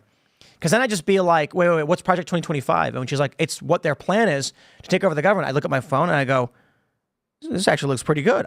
I wasn't going to do it, but I think I'm going to vote for Trump. Lady, I was actually going to vote for Kamala, but I'm a Trump voter now. There's a lot of stuff. Like, I started reading Project 2025 when it started being, you know, because I was like, oh, what's this about? And then my mom calls me, and she's, you know, very lefty, and she always wants to talk about politics. And I'm always like, Mom, this is my free time. Like, why are you doing this to me? Yeah. Call me when I'm at work. We'll talk about it then. You want me to write me a column? But she was like, did you see this Project 2025? And I was like, what? It's 7 a.m. I haven't seen anything yet. And she sends it to me, and I start reading it. I get like 100 pages in. I'm like, Mom, this really isn't that bad. Yeah. Some of this is pretty good. Mm-hmm. And it's trying to convince me more? And it's like moderate. Yeah, it's moderate. And we were talking with one of the guys, Paul Dans from Project 2025 on the Culture War podcast this morning. And I was just like, I don't think it goes far enough. Like, we want to de-weaponize the FBI. And I was like, I want to abolish it. Can we get that? And they're like, oh, well, we don't. And they were like, and we're not touching anything with Social Security. And I was like, oh, wow. Like, I want defunding of everything in the government. Just rip it to shreds. I like getting rid of the DOE. And that's something my mom's always like, they're for that. They're for that. Yeah, they had some commentary on that. Whenever my mom hears that, she's horrified. And I'm like, but why? They're not like an old agency. What have they done? They destroy everything. Education is just worse. But public school and teachers unions are also always against school choice movements. Like with West Virginia, with the Hope Scholarship, it was always like big teachers groups, public schools that are like, you're going to ruin the school. And it's like, the schools aren't doing well. The schools are ruined. Like, we should have some innovation here. They're not doing well, famously. Like, why are you for this? You want to hear a good story? I used to work for Overstock.com. I don't know if you guys know Overstock, Patrick Byrne. He's kind of one of the guys fighting against the election stuff. But there was a time in New York where they cut out this stipend that the teachers got, like $25. Mm-hmm. Well, they lost it in their negotiations. So I knew the teachers union in New York, Mike Mulgrew. He's one of the worst leftists on earth, but I knew him. And my boss said to me, tell him we'll give every teacher in the New York State Teachers Union a $25 gift card for Overstock to make up for them losing it this year, you know? And I was like, wow, all right. I like working for these public companies. They just throw around millions of dollars, but he said, you know, it's good PR for us, and then maybe they'll buy something else down the line. But, you know, overall, he's a big school choice guy. Yeah. You should, next time your mom calls you and she's like, I heard, you know, they're in this, you should be like, well, did you hear that Trump is going to abolish the Department of Consumer Relations? Mm-hmm. And then see how your mom reacts to that news. Because, like, all I can think of when I hear this story from anybody that he's going to get rid of the Department of Education is, what does the Department of Education do? It's a very good question, isn't it? And they're like, I don't know, but he shouldn't get rid of it. And be like, okay. What if I told you? Yeah. Like, what if the Department of Education was like a program to take funding away from schools? Would you be for it or against it then? And they're going to, it's just, I don't know.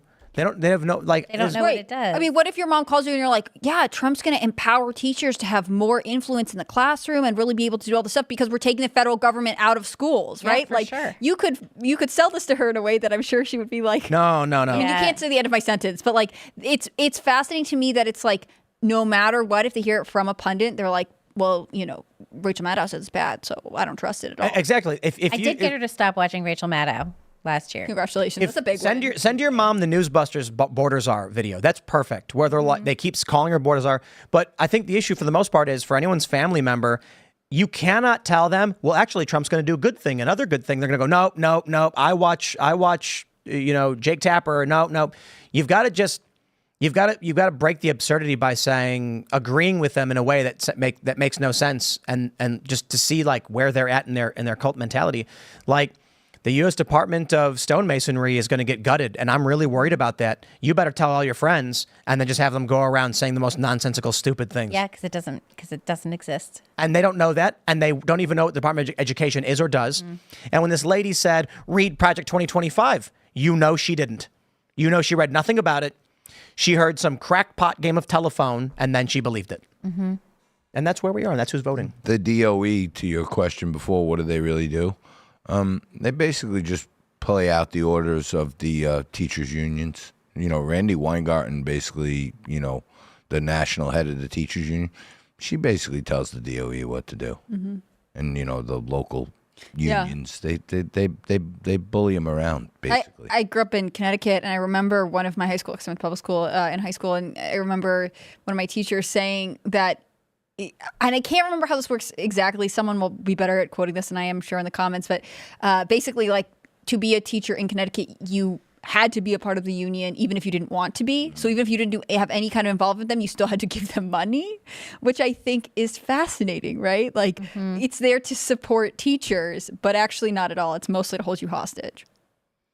The union guy I know, just to close that loop, he turned down $25 times 44,000 union members because Patrick Byrne was the biggest advocate for school choice in the state of Utah, and the guy said he didn't want to do business with someone who cared about school choice. So the union leader turned down millions of dollars to be split up amongst his members because he didn't like the school choice policies of the guy giving the gift, so he didn't take the gift. It's wild to me that teachers don't like school choice so much. Like, could you imagine being a teacher and you're in this school and it's like all the kids are unhappy there, it's struggling, whatever else, or you could be a teacher at a school where people opt to go there, right? Like, they are interested, they're committed to their kids' education. Like, it would just seem like such a different environment to me. Mm-hmm.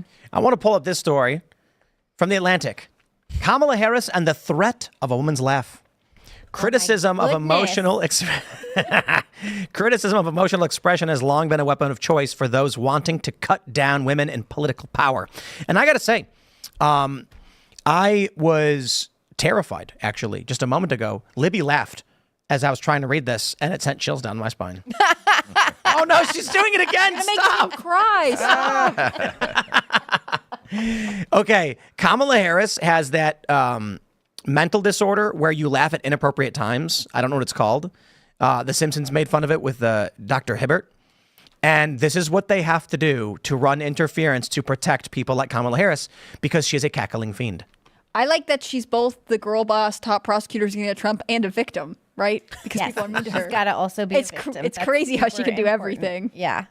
I thought she was the brat now. Isn't she the brat? Isn't She's that just going brat. on? Oh, No, just no Brat. It's a vibe. It's a vibe. She's brat. Brat is a verb, you say. Yeah, but it's a vibe. It's No, just an adjective. In Milwaukee, it's a sandwich. A brat, Yeah, she is a sandwich.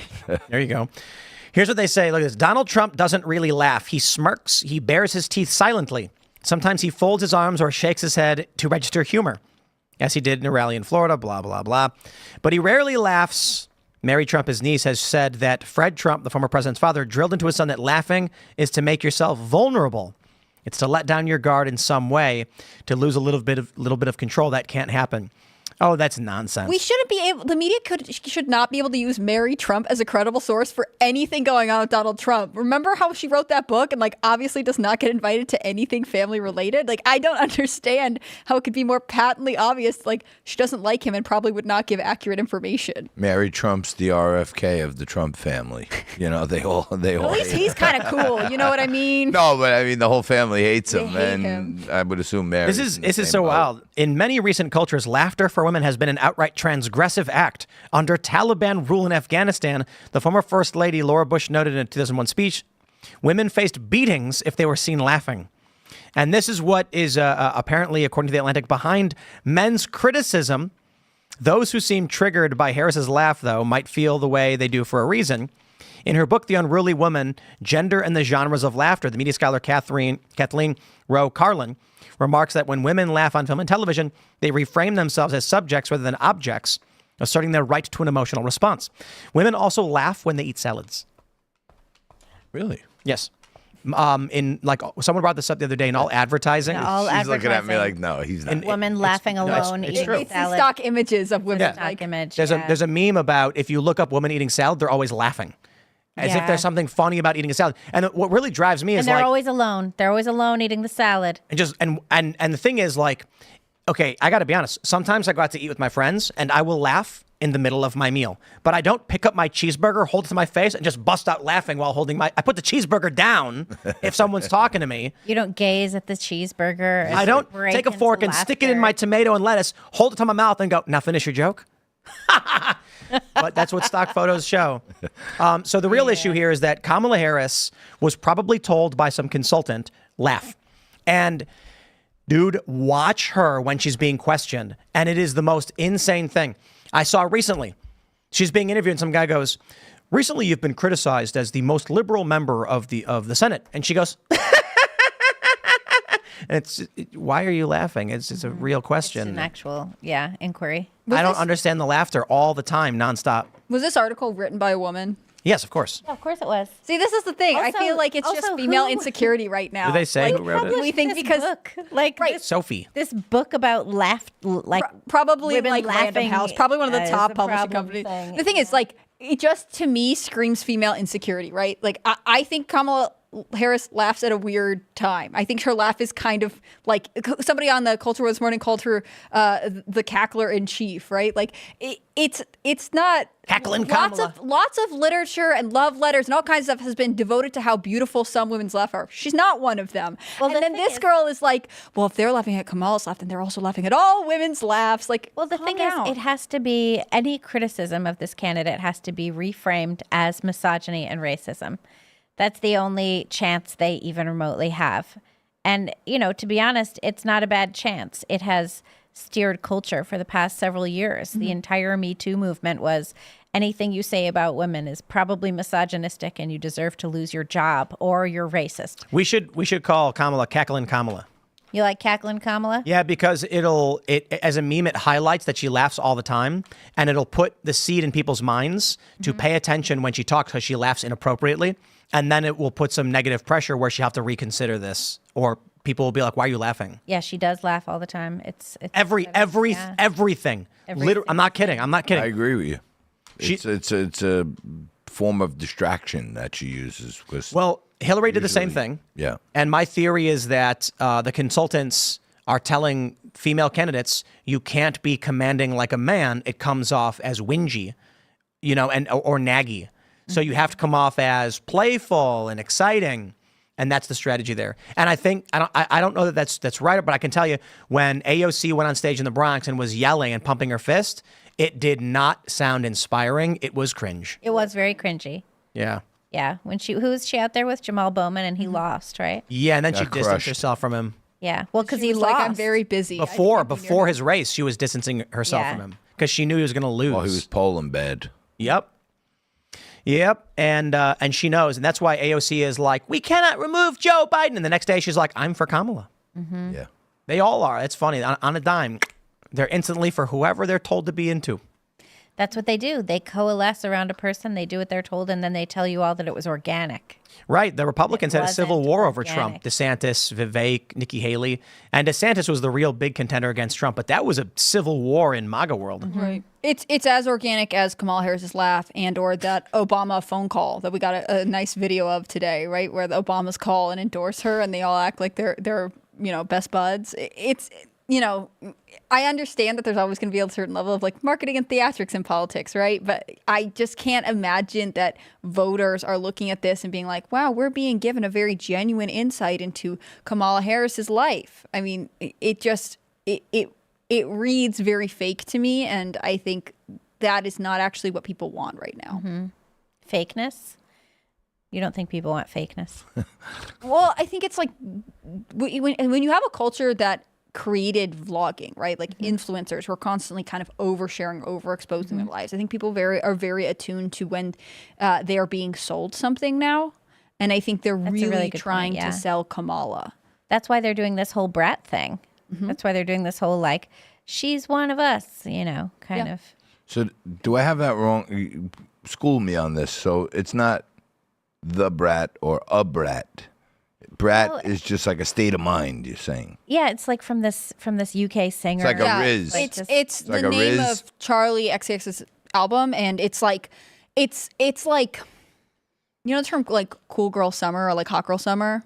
Like it's sort of a like you are the girl right now. Like you're So, like, having it's like a an good time. it girl You're- thing. You got the like, Riz. Yeah. Remember like it Is it girl? like a Riz? It's like an it girl thing. I just learned about the Riz from my Yeah. daughters. My daughters. That's why I'm 25. trying to give you it Your girl, daughters 'cause will that's be able like- to probably better Riz rap than I is- can, but It's like one of those, similar, right? It's like one of those things. It's like a very high compliment from Gen Z right now, which is interesting because it seems to basically have been manufactured by they would say whatever she-brat. record company is behind this British pop star. That's always how younger generations form culture. They're told to by older generations. And then they think they're cool because they're marching in lockstep.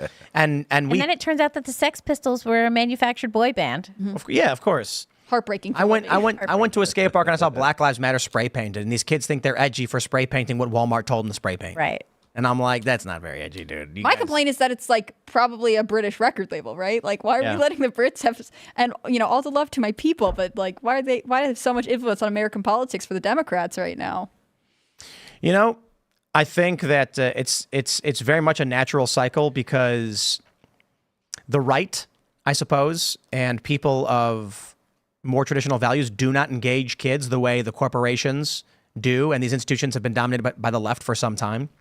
And so they intentionally target them with these things to create these slang terms, which they can then use. And it's funny to watch these videos where Gen Z people are like, oh, I'm really excited to vote for Kamala. It's like, why? Yeah. Because it's historic, Tim. It's a historic moment. I listened to Gotta some- fall in line. And NBC contributor today, we were talking about Kamala Harris's potential VP picks, and they were like, I mean, she's looking at white men, like that's what it is. And they're talking about the swing states and stuff like her that. husband. Okay, but then AOC they said boyfriend. like they don't need anyone to help her make history. She's kind of already got that angle, which I thought was so funny, right? Like that's what Kamala's here to do: make history, not help our country, not to institute good policies, not to unite people, just to make history for her identity. Like that's a My favorite desire. thing is how all like there's so many people like people of color or whatever who are like, oh, white people are bad, and then you look at their spouses. Yeah. It's like you're AOC. you're literally married to a white man, Is like Josh the worst guy ever. is Josh Shapiro hetero? The guy Yeah. from Pennsylvania that's He is? saying, Yeah, I'm pretty sure. is he hetero? Doesn't he have? He's Jewish though, right? No, he's Jewish. He's Jewish from The Eastern media Pennsylvania. was saying that he can't be the running mate because he's Jewish because they would lose too many votes over because Democrats are anti-Semitic. I'm thinking it. he Oh, they're all racist. They're thinking- racist and they hate Jews. Yeah. thinking he could be the last hurrah for white hetero males getting, advancement opportunities. Not that we want them to, With but the Israel stuff, they're never picking Shapiro. got it. Yeah. I think it'll probably come down to Andy Bashar out of Kentucky and the guy from Arizona. You don't think they're going to go with Buttigieg? No, I don't. I really don't. Partially because I don't think Kamala wants to be upstaged by Buttigieg. I feel like that would be And too whatever much star kids, power in one room. whatever kids he's bought from. However he's acquired them. Yeah. Yeah. Do you have a guess on who the VP will be? I really don't have.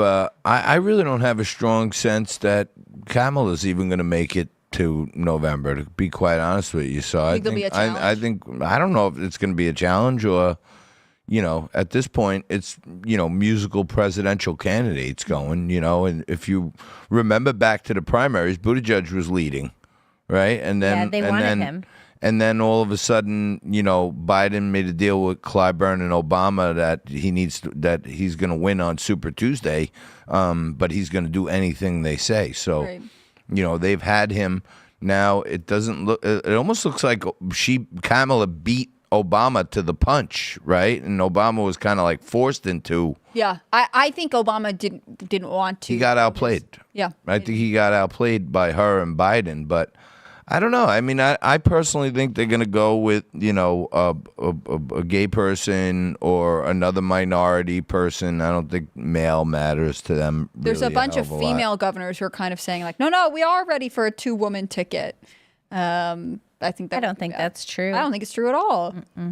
I think Mayor Pete is like the darling of the party, and they think, hey, listen, if we can any way, shape, or form rigmarole this one like we did last time, we'll get a black but not black woman with a gay guy, and like it's like the DEI buffet. Well, he's transportation secretary right now, and I think we've had so many big news stories about infrastructure failures, like the bridge and the train in Ohio and all of this stuff, that like he may come with too much baggage right now. I mean, you have to kind of answer for this thing, and I don't think anybody talks about that because everyone knows it was not handled well or appropriately. If Trump lost his life 2 weeks ago, it would have been woman of color versus woman of color.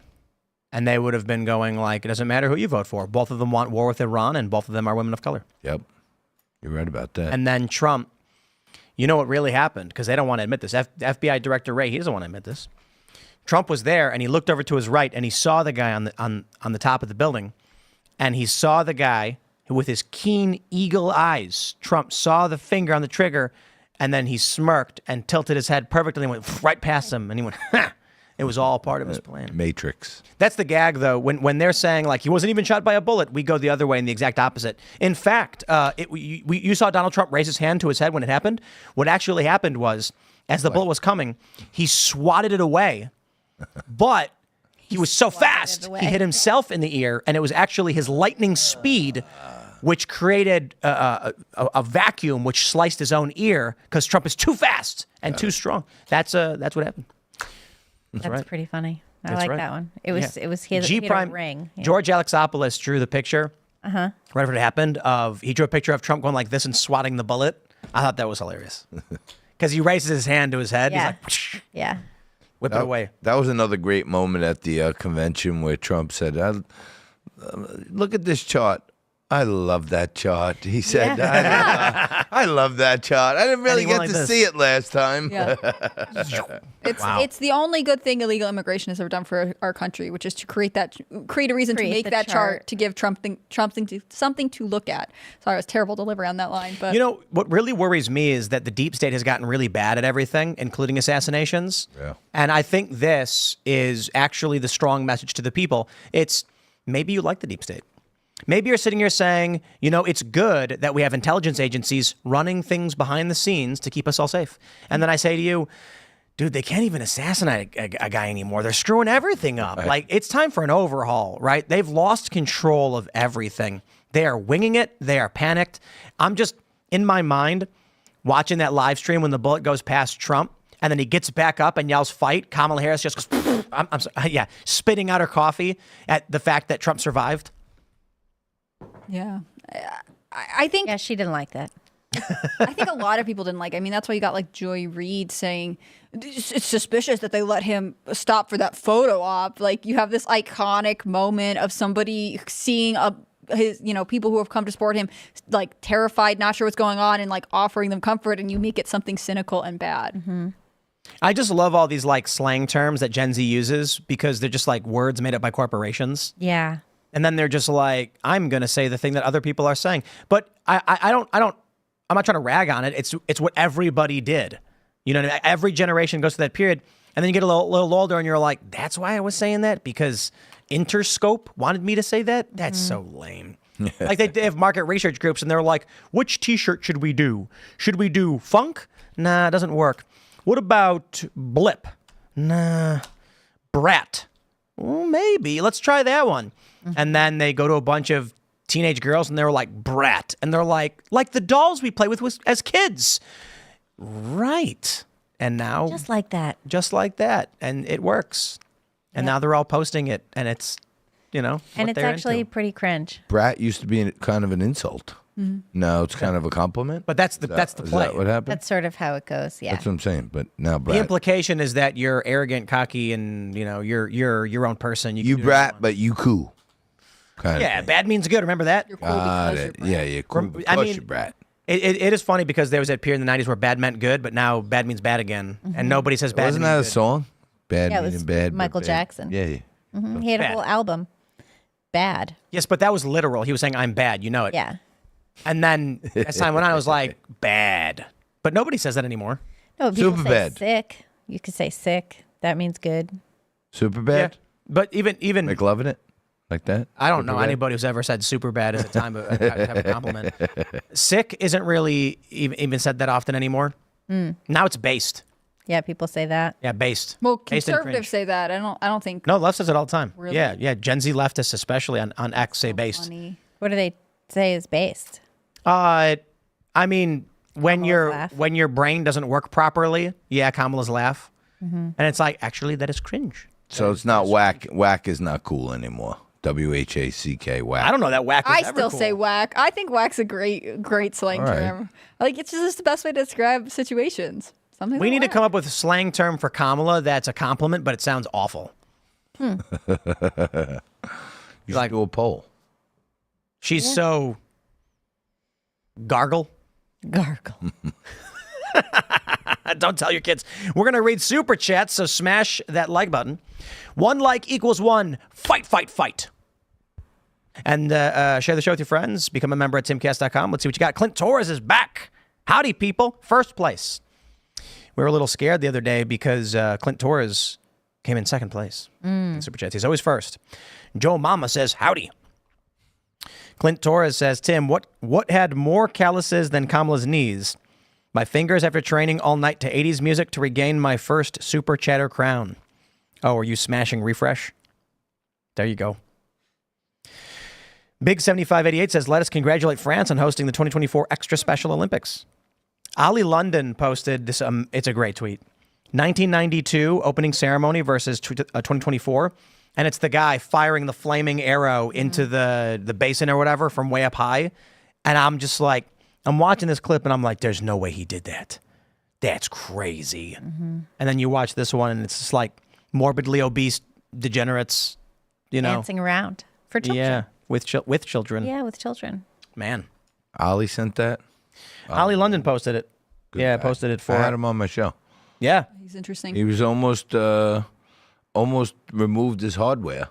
Well, he and said then step back at the last minute. what he said was after he was saying after his last surgery, he stopped and thought and said, "Why aren't I happy yet?" Yeah. Yep. And then he was just like, "None of this has done anything to make me happy. I don't understand." And then stopped, reflected, researched, and said, "Oh my God, this is all really, really bad." And now he's gone the other way. I talked to a young woman who went through with the top surgery, as they call it, and had a double mastectomy, and did not feel appropriately male, and started thinking about all of the other surgeries that she could do to make herself male. And then she was like, wait a second, that's not going to do it. And now she's basically just grieving her body. Yeah. You know what it is? It's that women are told every single day by the media that men have it better. That it sucks to be a woman. It's the patriarch. It's a boys' club. There's a glass ceiling. Women don't have this. Women don't have that. And it's none of it's true. It's all gross exaggerations. It's a lot of envy. And so then you get these young women who are like, I want to be that. I want to have the good life. And then they undergo these surgeries and do these things, and they're like, nothing has improved. And it's like, well, you ever see the story of that woman who lived as a man? Yeah, that's She didn't- fascinating. What was didn't it? she kill herself? Nora something. She did recently kill herself. Yeah, I think she committed suicide, and it was largely due to her experiences. She never got surgery or anything, It was a fascinating book. but she changed her clothes, changed her appearance, and masculinized herself in a way that she could pass as a guy. And then she was like, it was miserable. She was like, I never understood. It's just like cold, emotionless, nobody's nice to you, nobody likes you. And for guys, they're like, what do you mean? That's how it's always been. Yeah. And for her, she was like, not for me growing up as a woman. And it's like, well, yeah, society loves women. Men are disposable. So it's like guys grow up drenched in the trenches and drenched in trash, and women grow up protected and sheltered. And then when the women get older, and this is funny because I know the left is going to lose their minds over this, but the research on social behaviors between males and females finds that at an early age, men have zero social market value. And that's not sexual, that's social market value, meaning what do you provide? It's nothing. They have no skills, there's other guys, and you only need one guy to have 1 million babies, so sorry, you're worthless. Women, because they're the only ones who have babies, are maximum social value at younger ages. But as women get older, then their social value declines. And again, it's not sexual, it's social. So this includes workplace value and things like this. There's an inflection point around 28 where the value of males and females intersect and the social value of women is declining. Women in their late 20s experiencing this are like, this is not fair. Why is everything so bad now? And the guys are going, wow, life is finally starting to get better. Then along come the new age gender ideologues who say, it's because you should be a man. And these women are like, yeah, men have it better. And it's not necessarily true. It's just social differences based on evolutionary biology. And some women take that up and decide they're going to try to be men instead. And it doesn't work the way they think it's going to work. No, it of course doesn't work. Which is true for a lot of stuff, right? Like we're describing is like that searching, right? The not feeling good enough, the internal insecurity. And like the woman you were talking to who went through the double mastectomy, like I'm actually really glad that she had that realization after just top surgery, right? Yeah, it could have been much worse. It could have been so much worse. And you see videos, like Libs of TikTok post these videos of people who went through the whole thing and they still don't feel good, you know? Yeah, and they're falsely told, "Well, just keep going." Well, it's because you haven't, there's more. Right, you haven't hit your gender euphoria yet. And what everybody forgets is like when they're looking for that to crest that gender euphoric wave. It's just like drugs. If you're taking drugs, you're never gonna hit the euphoria you think you're looking for. It always is just gonna turn around and be like, "Psych, It's elusive." Yeah, wrong." All right, Glazed Donuts says, hey, Tim, I got the perfect anime recommendation for you, Rooster Fighter. It's a manga getting an anime adaptation. The first trailer was released yesterday on YouTube. Is this quite literally an anime? I pulled it up where a rooster, like a literal rooster, is fighting demons. Because I think this is what it is. And if it is, you are correct. This is the greatest anime ever made. There's a rooster fighting demons. Yeah, and it can I guess it can fire laser beams out of its face. So I'm excited to watch that for sure. And I will watch nothing else. Because there's a teaser. Yeah. Comic-Con trailer, huh? Mm-hmm. It is quite literally Is this rooster fighter? Is this what we're looking at? It's literally a rooster fighting demons. Yeah, one day ago. That is the greatest thing ever. I will watch it. Are you gonna get chickens? Are you on this chicken acquisition trend? I don't know about chicken acquisition trend. Oh, you gotta. I heard you grow chickens or raise. Yeah. Well, we somewhere around. They make more of themselves. Yeah, that's what they do. You leave raise them out back, and then I don't do anything. We just put them in a box, and then we come back out, and there's more of them. So I'm like, we had to eat some of them because there were too many. They just keep making more of themselves. How were they? Got it. Did you fry any? You did no. coq au vin, right? We baked. We cooked the roosters. We've never cooked any of the hens. Mm-hmm. The hens we just kind of let them. They're layers. They're not broilers, so they're for eggs. And then we do have some that have stopped laying because they're old, but they're all right. They keep them around. They did their time. They get to retire. The dudes, however, there are too many, and so there's nothing we can do about it. We could release them, or we can eat them. So we ate them, and they tasted pretty good. Mm-hmm. Yeah, it doesn't taste like store-bought chicken though. But what is the chicken acquisition? Roosters are rubbery. I don't know about. I think that's why you have to cook them like French food. The French have we made a chili. Market on how to cook rooster. We made a rooster. Allison made a rooster chili, and it was delicious, and everybody annihilated it right away. Mm-hmm. And then we did a baked rooster, and it's okay, but I guess it's not as fatty and it's not as good. That's why you have to do the coq au vin, like the braised. I mean, look, if I had to eat a rooster, I have no problem eating rooster. It tastes good. But if I had to choose, I would like a chicken, a hen, I should say, not chicken, because it's all chicken. You know what I mean? But hens are much better.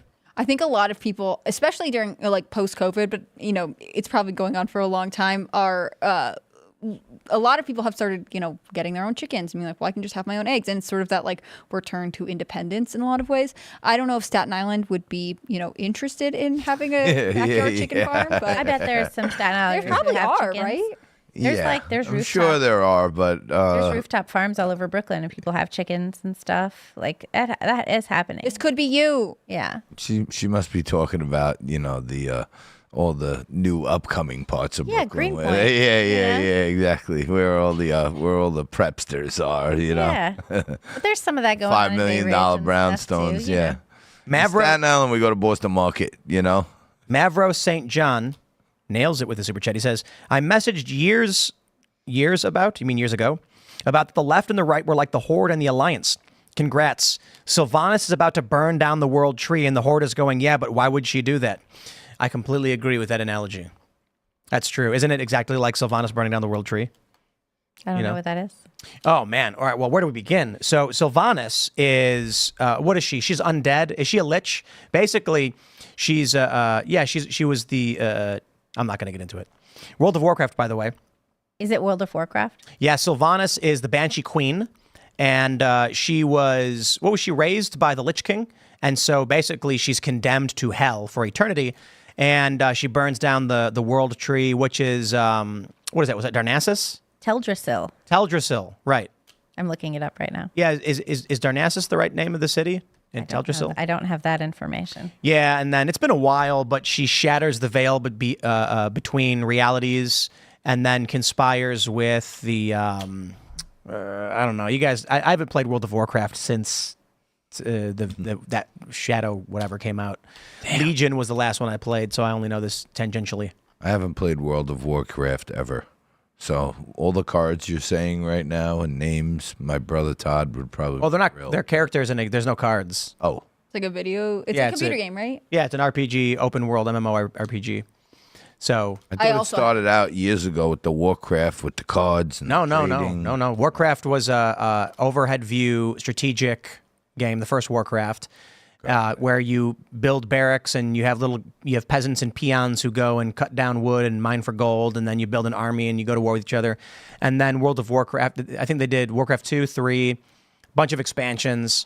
World of Warcraft 06 became an open world where you played a single character RPG. And then they made Hearthstone. It was was it late 2000s? And that was a digital card game, which wasn't supposed to be around that long. I'm assuming it's still around. Yeah, I played for a while back at, Adrienne Curry says, I still play and I am not shamed. But I don't know how you still play. It was one thing when you started back in 06 and you got from 1 to level 60, or I think it was level 40 was the first level cap or whatever, I don't remember. But level 60, and you had a game to play.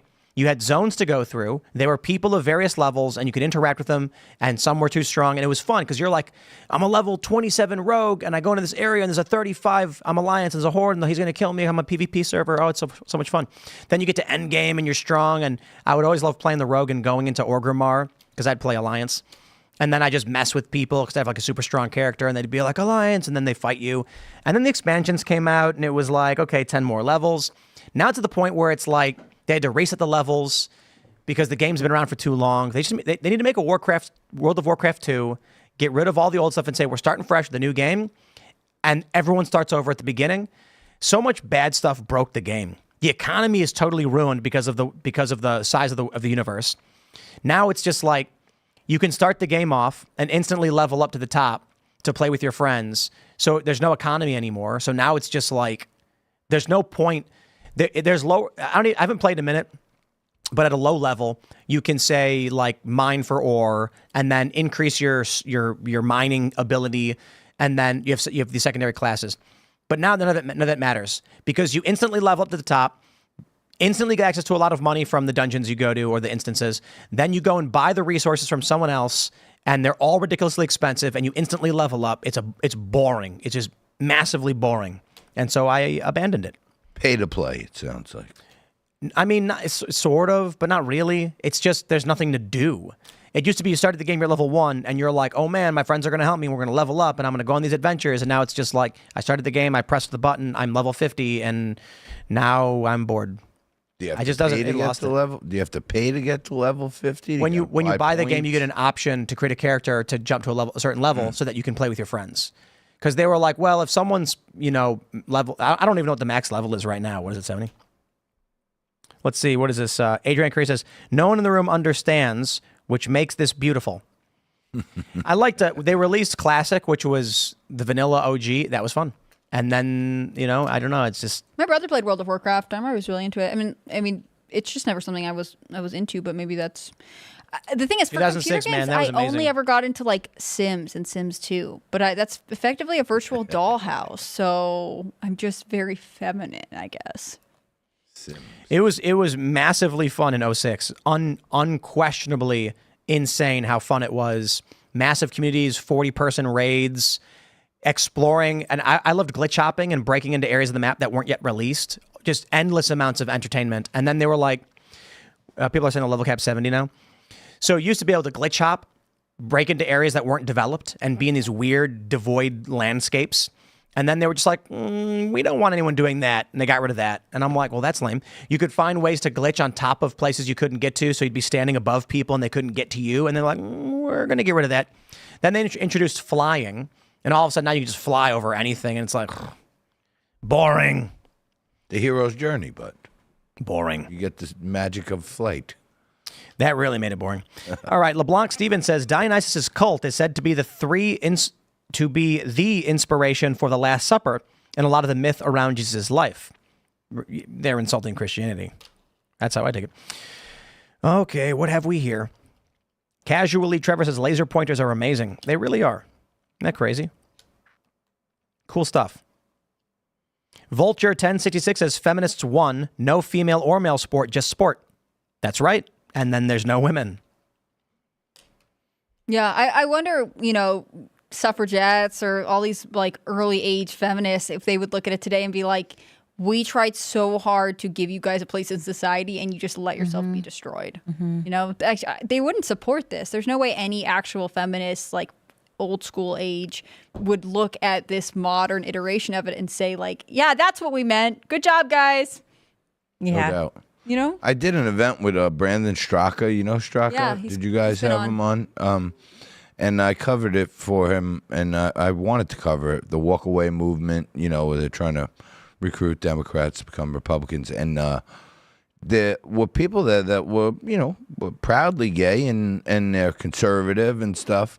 But, this one woman was saying to me that, the whole trans movement is kind of taking over all the work we did as, gay people to get like equal treatment.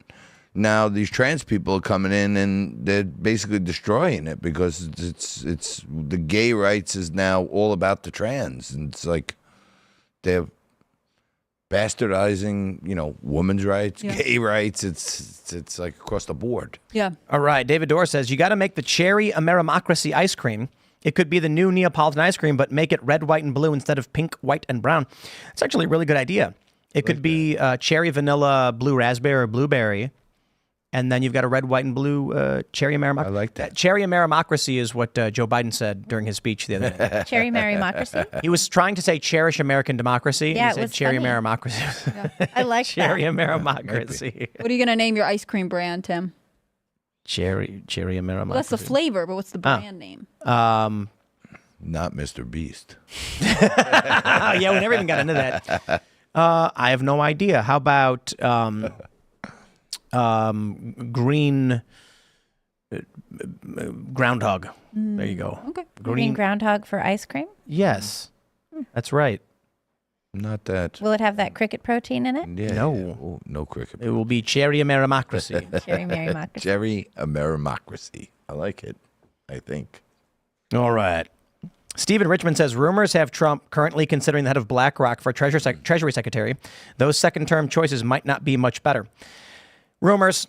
Like I mentioned before, there were rumors he was going to pick Rubio as vice president, so I don't know how much weight any of these rumors actually have. He came out today and said that he's never considered Jamie Dimon or Larry Fink, so Yeah. I think that's been debunked. Yeah. All right. Jason Dixon says, I worked the police detail when Trump came to Houston. The Secret Service controls everything. We had 5 blocks locked down. They are in full control. Right. It was reported that they don't even like any other law enforcement have guns because they need to be in full account of who's got a gun and where the shots may be coming from. And if they have if they hear a gunshot and they don't got any people there, they want to know. If there's other agencies they can't communicate with, they don't want to know where those shots are coming from. But this one time in Butler, PA, whoops.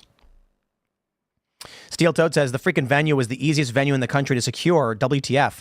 An idiot on the street could have secured that venue. Regular people were screaming, he's got a gun. And the Secret Service was like, what? And they're like, that guy over there. And they're like, who? The guy on the roof with the gun. And they're like, whoa, who's got a gun? Oh, jeez. It had to be on purpose. 45 minutes they had eyes on the guy. It's crazy. Three Literally. hours. They spotted him for 3 hours. Yeah, but I'm saying Cheadle said the other day that at least 45 minutes before the rally even started, they had him as a suspicious person.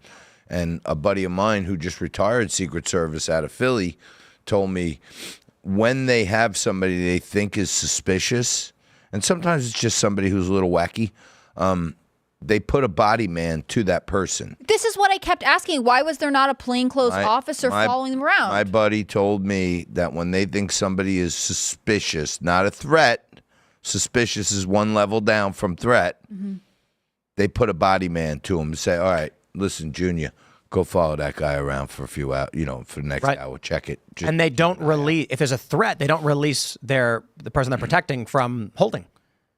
Dan Magino pointed, they have holdings on, they say, oh, hold on, we got a threat. And then Trump would be late. And Trump's late all the time, likely for this reason. But this time they were like, there's a threat, you're fine. Or they claim they didn't know. Someone who did logistics said, there's no threat, you're fine. Yep. They withheld that information. Let's grab some more super chats. What have we here?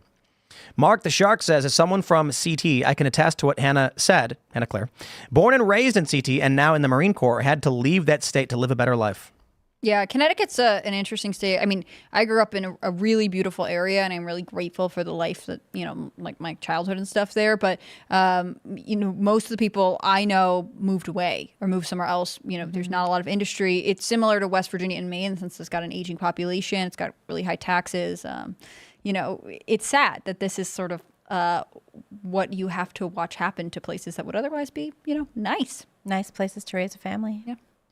A lad who ate 4 dozen eggs says Kamala is the DEI Joker. Agreed.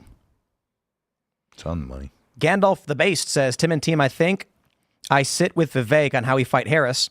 We can't focus on DEI. We need policy. We can't act like she's easy to beat. I literally can't afford higher grocery bills. I agree. The people who are like, haha, we're going to win. It's like, dude, shadow campaign. Okay.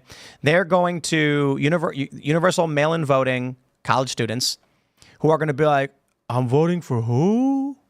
What? And then the election results are going to come in. They're going to be like, look at this. A blue wave of young voters won Kamala. The Gen Z memes, like we said. Remember during 2020, they said the red mirage. They said on election night, there's going to be a red mirage. It's going to look like Trump is winning. And then later on, they're going to count the mail-in votes and actually Biden will win because they're telling you what they're going to do. Right now they're saying Gen Z is all about Kamala. You look at HAVV, Help America Vote Verification. Where are these signups coming from? Joe Biden signed an executive order, I think it was March 7th, 2021, saying the federal government is now going to register people to vote at the state level. And several states were like, hell no, you're not. But they're doing it everywhere. So the registrations we're likely seeing are college students that are getting registered, whether they know it or not. They're going to get a universal mail-in vote. A ballot harvester is going to collect that. And then come election day, they're going to be like, remember when we said Gen Z was coming out in droves for Kamala Harris? Look at the results. Wow. We told you this was going to happen. And then Trump's going to be like, how did this happen? I can't believe it. We were looking at the illegal immigrants. We were looking at what they were working on. And somehow we still lost. And it's going to be like, yeah, because, dude, the Republicans are totally inept, completely incompetent. I don't understand why we've brought up the HAVV story over and over and over again. And the answer all the time is like, I don't know. Yeah. Members of Congress, an AG, it's like, I have to look into it, I guess. And it's like, man, this story broke 4 months ago. And unless they just don't have it in them. Say love you. All right, John Clark says, where can I purchase the Step-on Sneck skateboard like the one behind Miss Hannah Claire? I would like one. The Google machine can't find one. Oh, they don't exist. I think we did have some, and we gave them away at a special giveaway. And we are currently now waiting for whatever reason. I'm going to tell you, you know what makes me angrier than everything else in the universe? Is that we have all of these projects that are being held up by other people. And I'm not. That's the worst when that happens. All of it. So like our coffee shop, permitting. It was supposed to be done in June. It was supposed to be done in March. It was supposed to be done in December, November. And it's just like every single step of the way, there's something trying to just jam it up. The skateboards, for whatever reason, we've been waiting months. I have no idea why. And it's just like the first orders we put in, sorry, those are delayed. We'll get them. You'll get them when you get them. I'm like, what's happening? Is like the economy crumbling? Maybe. I guess it is. And we have a new company that's pretty good. And we're like, we'd like to get these boards ready to go. And they're like, okay. And then like a month later, like, oh, sorry, we didn't get back to you. And I'm just like, dude, I'm so sick of all this stuff. But we plan to have these boards available on the Boonies website 5 months ago. So, you know, there's that. And then we can sell them and people will buy them. That's crazy. Is that how that works? Yeah. Until then, we're just stuck waiting for all these other third-party vendors, and it's really annoying. But we'll get there. We'll get there. We got some, you know, everybody's trying their hardest. I'll take what I can get. But we'll wrap it up there. So, my friends, smash that like button. Subscribe to this channel. Share the show with your friends. You can follow me on X and Instagram at Timcast. You can become a member at timcast.com to support all of our work if you really do like it. And we need your support to keep things going because we are we operate off of memberships. It's how it all works. So again, smash the like button. Johnny, do you want to shout anything out?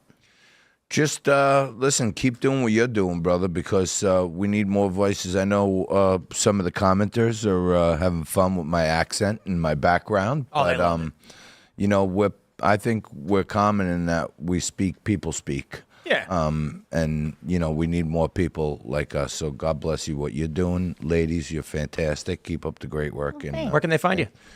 I'm on Twitter under Johnny Tabacco. I'm on Newsmax every Saturday night at 10 p.m. And it's Tabacco. It's T-A. T-A-Bacco. Yeah. Because I searched tobacco and I'm like, where is that? Yeah. Surgeon General says I could be hazardous to your health. There you go. Don't worry about it. All right. Thank you, Tim. Glad to be here tonight. I'm Libby Emmons. You can find me on Twitter at Libby Emmons. And of course, you can check out what we're doing at thepostmillennial.com and humanevents.com. And it's been so fun being here with both of you. Libby's always fun to have around, and I'm glad that we can meet in person. I'm Hannah Claire Brimlow. I'm a writer for SCNR.com. That's Scanner News. Check out all of our work at Timcast News on the internet. I'm also on the internet at Hannah Claire B. So thanks for everything you guys do. Have a good night. We'll be back. We got clips throughout the weekend. We're back on Monday. Thanks for hanging out. We'll see you all then.